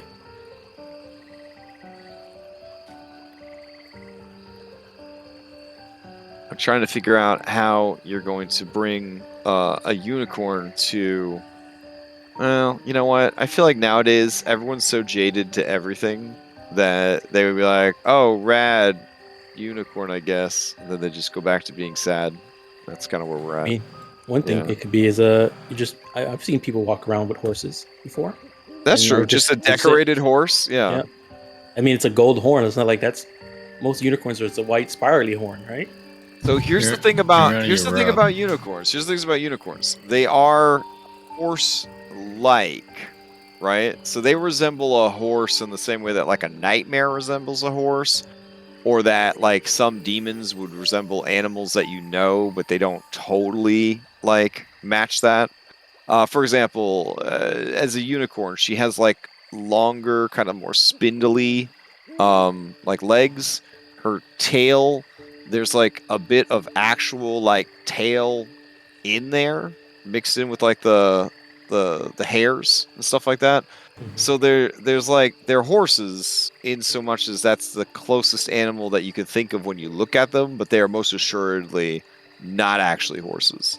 Is the vibe you get the longer you're around this creature. I guess when if anybody has other questions, we just act like a Karen and be asking why they are why are they talking bad about my horse just because they have a minor birth defect. But mostly, yeah, they would pass as a horse. You know, it's just the longer you're around her, the more you realize that she is less and less like a horse. The more that you are around her. Now, granted, that's if we hang around someone for a long period of time, you know. Exactly. Yeah. It's the same idea that like if you ran into an elf, right? You would of course immediately think that an elf is a person because there's only people, right, in the mundane world. But the more you are around them, you would start to realize, oh wait, wow, there's something different here, something otherworldly about them. That's kind of the vibe there. So, all right. Oh, Henry refuses to go back to Earth. So Oh really? Even if Yeah. they got so, are you gonna play like one of the NPCs, or are you gonna take a break? I mean, I don't know. I mean, I could definitely respect the roleplay choice not to go back, Yeah. but Like, I wouldn't yeah. want you to miss the whole session or however long I it takes them to get back. yeah. I mean, I guess maybe I'll just play. I can play Talavar. There you go. Okay, sure, yeah, that works for me. Don't you want to be Darth Circumcision? Yeah, well, that's tempting. What about Elkhorn? You'll have to This is not follow hard. all my orders. Or Elkhorn. Nah, no. Yeah, He's yeah, too cool. He's too cool. He's too cool. That's really nice of you to say. When All right, yeah, you could play Fluffy Bottom, aka You could- Jebbit. Ah, Wendell. Yeah, what somebody else said. No, Wendell. fuck that shit. I don't want to play Wendell. So, as you guys exit the grove, you now find yourselves. Gosh, you guys have really just journeyed everywhere at this point. All right, so you guys find yourselves meeting back up with Sue, right?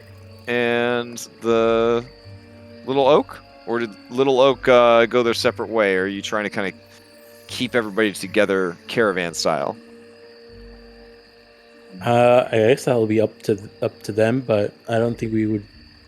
At least, If it's Oh, up to them, I would say that Will would want to go back and make sure that Scabatha had not returned to Loomlurch. And that's what he would have told Sue when... Well, don't we want to He and get his- some of these kids that are from Earth to Earth? yeah. Yeah, that's part of why I'm asking. So, did you arrange for those kids to get transferred to Sue's inn? Yes. Okay. All right. So you took the kids that were from Earth, and have them transferred to the inn.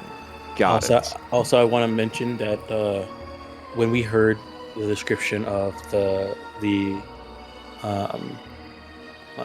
what you call it, the members of the Malevolent. Why am I forgetting their full name now? The two names. League of Malevolence. League of Malevolence. One of them had red hair, and green. I think it was green eyes.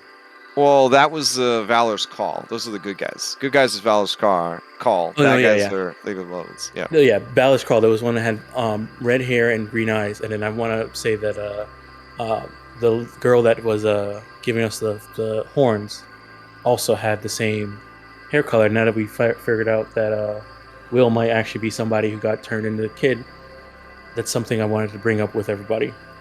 Oh. Maybe that girl is one of the members of Valor's Call that got what was her name? Elkhorn?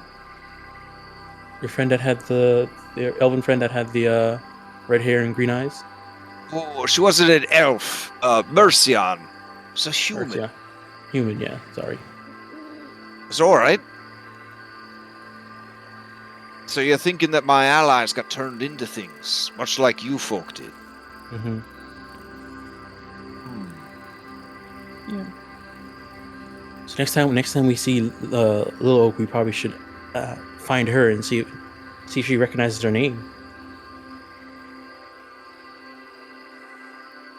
Okay.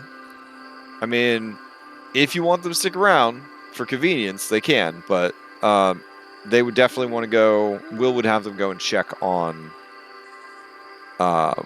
Scabatha to make sure she had not returned. Kind of like make sure it's burned to the ground and like nobody's come back to Yes, mess let's around. send kids to go after Scabatha. Such a great idea. They're not gonna fight her. They're gonna go back and make sure she's not there. They're scouting. They're scouting. Yeah, kids scouting. Great idea. So, Elliot or Elion would not have like told them to stay with us or anything like that if they weren't, because I feel like we were kind of done until he made that realization. He didn't make that realization until we were already inside. So if they're not here, then he's gonna try and find them next time. If they are here, then he'll bring it up. No, they definitely. Sue lets you know that they headed north. The only 2 kids that are from, or 3 kids that are from Earth, is Sung, Wendell, and Mishka Peterson. Yeah, we definitely gotta get Mishka back. Yes, We should definitely meet up with them and dissuade them from checking out on Scabatha. They're just kids. And Lucky, you recall seeing Sung's name on one of your case files as a missing person. Sung Wong, missing persons case for Lucky. Yeah, the only one I don't know is Wendell. You're saying we should get after them, Twig? Yeah, should get after them. Yeah. Well, we could have them do we could. Has anybody asked Wendell what Wendell's last name is? I don't think anybody's asked him what his last name is. No, we don't care. Damn. No, Okay. Alex would We have. could give. We could Alright. give. Will His a last quest. name. His Alex last will name take is. it down His to all last the name. kids. His last name is Bartel. Oh God. His middle name, if you care, is Jefferson. Henry would have covered his ears when he tried to tell them. And we can also stop by that area that you wanted to visit, Zyla. I don't even know at this point. We won't know until we find out. I mean, every day here. Remember, multiple days pass. That's what I mean. I think we need to go home and relax for a bit, maybe. Yeah. Stop dealing with all this ridiculousness. Also, since it's a new day, I reach into my pocket. Okay. Let's see what's in there. Bloop. Oh. You produce a glass globe. Inside the glass globe is swirling green goop. There does not seem to be any discernible way to open the glass globe. Oh, I shake it. It is a marvel to watch. It is like the movie Flubber.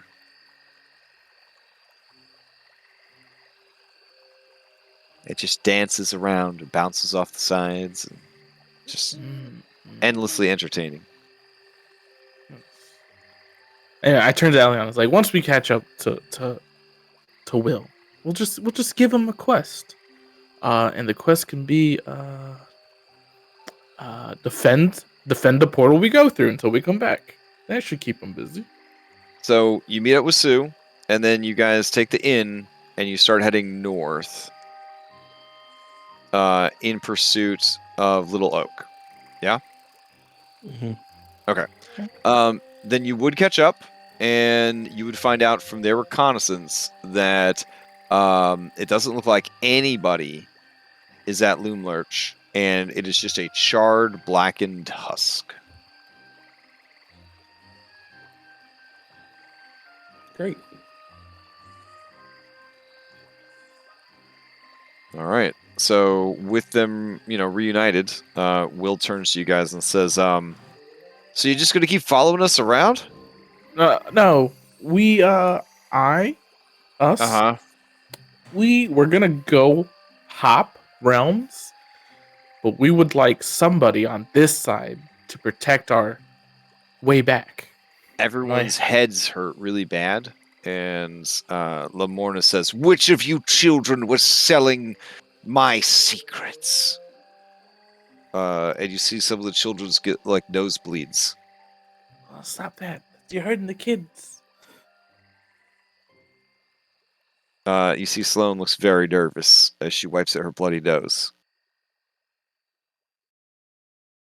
Lamorna's head scans all of the children. Well? Well? I'll Elliot, being blissful and optimistic, will walk up to Sloane and say, "It's okay. You should just apologize and make sure we'll do better next time." She looks mortified and terrified, and Will immediately moves in front of her. And Lamorna says, "What made you think that this was a good idea? And how did you learn of my secrets?" And Sloane says, "Well, I heard there was a unicorn, and I don't know, I wanted to try to find you for myself, but when I made it to the shores, I saw you from a distance and I got scared. But I did figure it out myself. And I don't know, I thought it would be a good way to... I don't know. It was a dumb idea. I meant no harm and no malice. I don't know. Lamorna, what I would say is that if this child was able to figure out your enchantment, then I think it might be on you for making such a very weak enchantment. Wow. Just like how the queen made a mistake in trusting her family. She lets out a whinnying growl, and kind of turns on you, and says, Perhaps it was.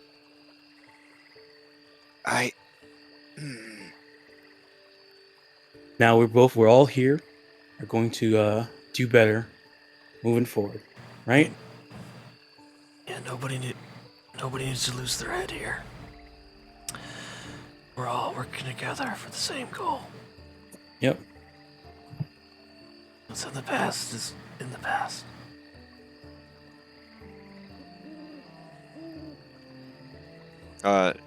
She teleports a ways off, lets out a whinnying cry of frustration, and watches the group from a distance. All of the children seem to calm down, and those of you who know what you see that the dagger that Will was holding, it looks like the handle is crushed by the grip he had on it. Oh, snap. But he doesn't seem to notice that he kind of slides it back away. Okay. See? Everything worked out. Just like it always does.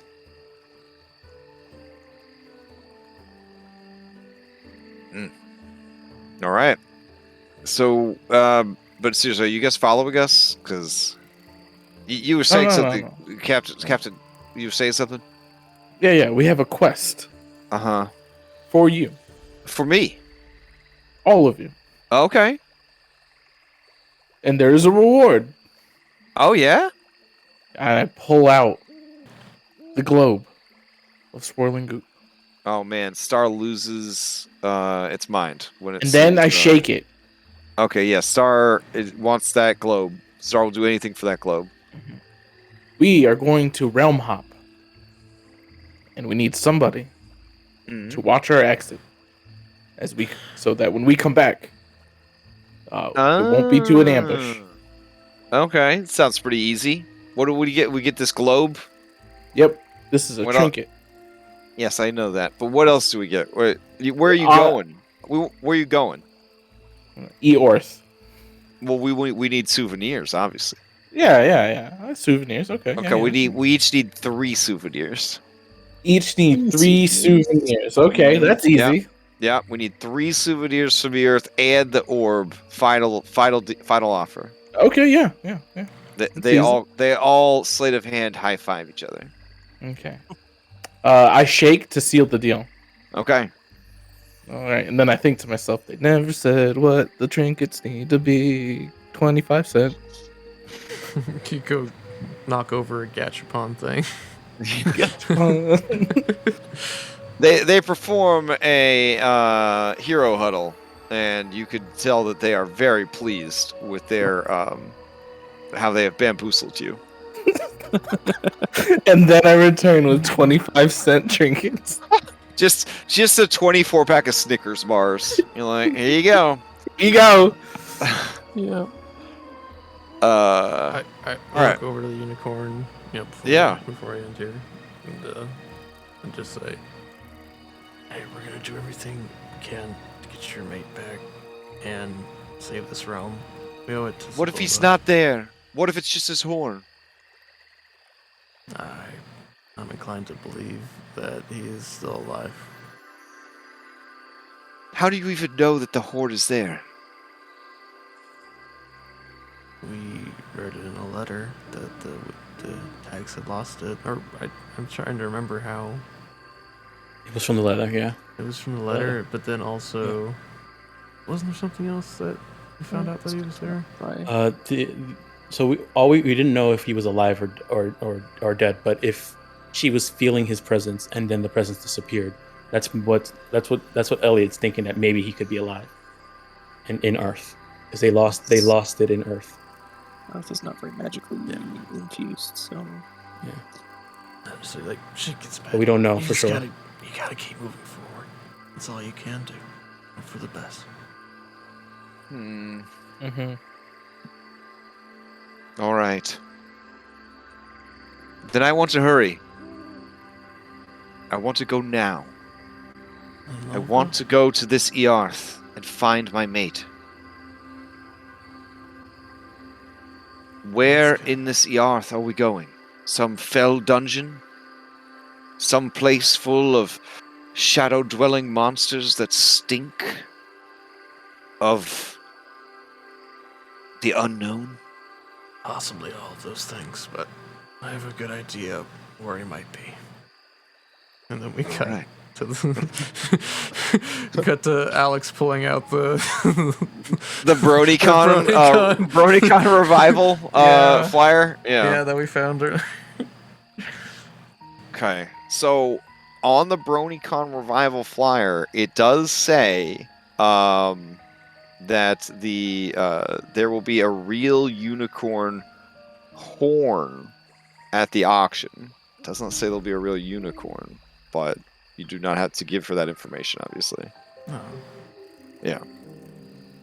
So, unless this is going to be like one of them scenes from like a Jurassic World movie where there's like a secret auction like in the basement of the convention center and they got a real fucking unicorn strap. I mean, I wouldn't put it past Bronies. Do you know what I'm saying? I wouldn't put it past them. So, yeah. So, the intention then next week is to journey to the Earth portal, and then Alex wanted to swing by the expired Spire of Desire on the way there. What? Is that correct? And the Well, cat no, folk? I think we'll just. Oh, you want to do Catfolk, then expired Spire of Desire, then Earth portal? I think we should do Earth portal. No, first. yeah, that's what I was. I'll check it out when we get back. Okay, so you're gonna beeline it for the Earth portal. So next session, we going back to Earth. Yeah, sounds like it. Welcome to Earth. Okay. How many days does it travel? Is that?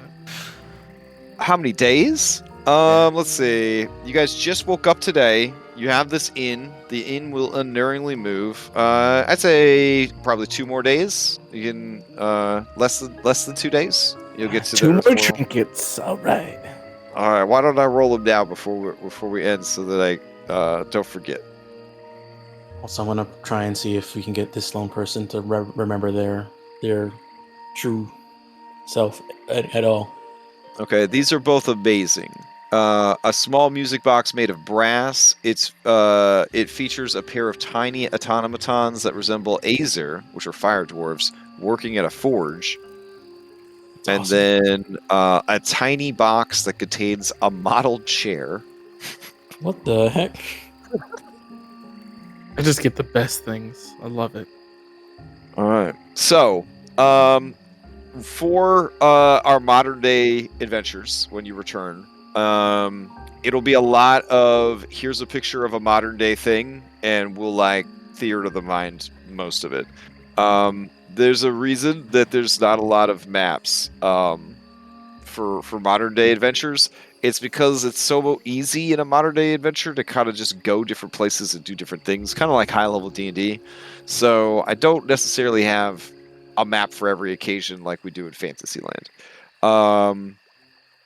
So a lot of it's just going to be, and it's literally you have the whole city of not Seattle. So you got like all of Coast City, and you've got Ubers, and most of the adventure is going to be just getting your fantasy friends around without being too conspicuous. Figuring out the situation with the BronyCon revival, trying to get tickets last minute because serendipitously, when you guys arrive, the convention will be like the next day, right? Because that's how time works when you have a good plot line going. You know what I'm saying? So you're gonna get back just in time for it to be like the next day, and so on and so forth. So I'm pretty excited about it. Brony scalpers. Oh no. I love contemporary fantasy, so I'm very, very excited to see how you guys handle this. And Henrik, you have until next week to decide who you will be playing as. I will assume that Henrik will stay with the kids, I guess, to guard the portal. Yeah. Okay. I'm gonna need a Alright. service dog outfit now. And there'll be a heartfelt scene between you and Wendell, where Wendell will try and punch you in the nuts before he goes through the portal back to Earth, because you're the worst Witcher teacher he's ever seen. So. I This is would the like only to. Witcher teacher's ever seen. He's seen The Witcher on Netflix. Well, before we He uses a VPN service so that his parents don't know he watches adult shows. does that tarot card, does it feel magical at all?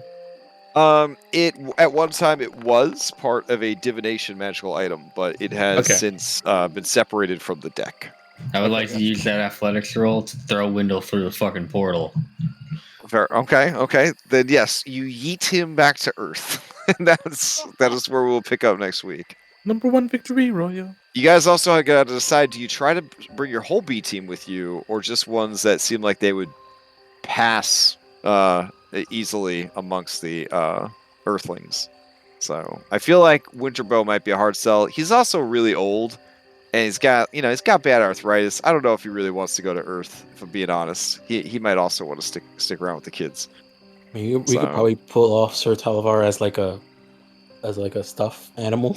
Like pet iguana. Yeah, He can turn invisible too, so I don't know. He's invisible too. This is obviously a cosplayer. Oh, but maybe his magic Yeah. doesn't work so well in the real world. Yeah, we got to do the pet iguana. There is magic. There is magic dampening in the real world. Yes. I know what I'm gonna do. I'm gonna send Henry Jr. in my stead. You can play Henry. I'm just gonna play as Henry Jr. He just screams the entire time. Oh my god. All right. Well, ain't no way Fluffy Bottom's getting left behind. Elkhorn wants to keep an eye on you guys, and he also wants to figure out why Valor's Call is not famous in Earth. He's gonna figure that shit out. Is anybody smart enough to wire his own in? little toy at a bargain. It's gonna be awkward. Can I steal Wendell's cell phone and wire in Henry Jr. to it so I can remote control him? Oh, I man. technically don't have to go back. Wendell doesn't have a cell phone. Window doesn't have a phone. Yeah, nobody's phone has any charge anymore is the problem. Yeah. Oh, wait, I was gonna ask, did Tinker figure anything out with the laptop? With the laptop, she thinks that she's put all the parts back in the right way and removed any water damage, but without any electricity to test it. She's not sure what to do with it from here. Okay. Yeah. That's fine. So you're gonna just take your No, I'll leave it with her. I mean, repaired question mark laptop with you? Maybe, I don't know. Swing by the Apple Store when you get back there? Yeah, I'd hope we'd be like Fairy OS now, and like maybe we could like talk to the kids like FaceTime with the laptop. Oh damn, that would have been super dope. Well, I have until next week to figure it out. Yeah, we'll find out. Yeah. I just meant as far as mundane repairs go. Like she did everything she could to Yeah, but mundane she's a repair. magical like Yeah. fairy. Did you tale, put it in- you know, I mean, artist or- if you're okay with her like screwing around with it, then yeah, that'd like be it's pretty it's cool. completely Oh, okay. broken and useless to me. I absolutely want to like. Okay. Whatever she wants to do, it's Then fine. she will perform a total Lost Things montage from a similar fairies movie series and try to come up with something before you head back. Sweet.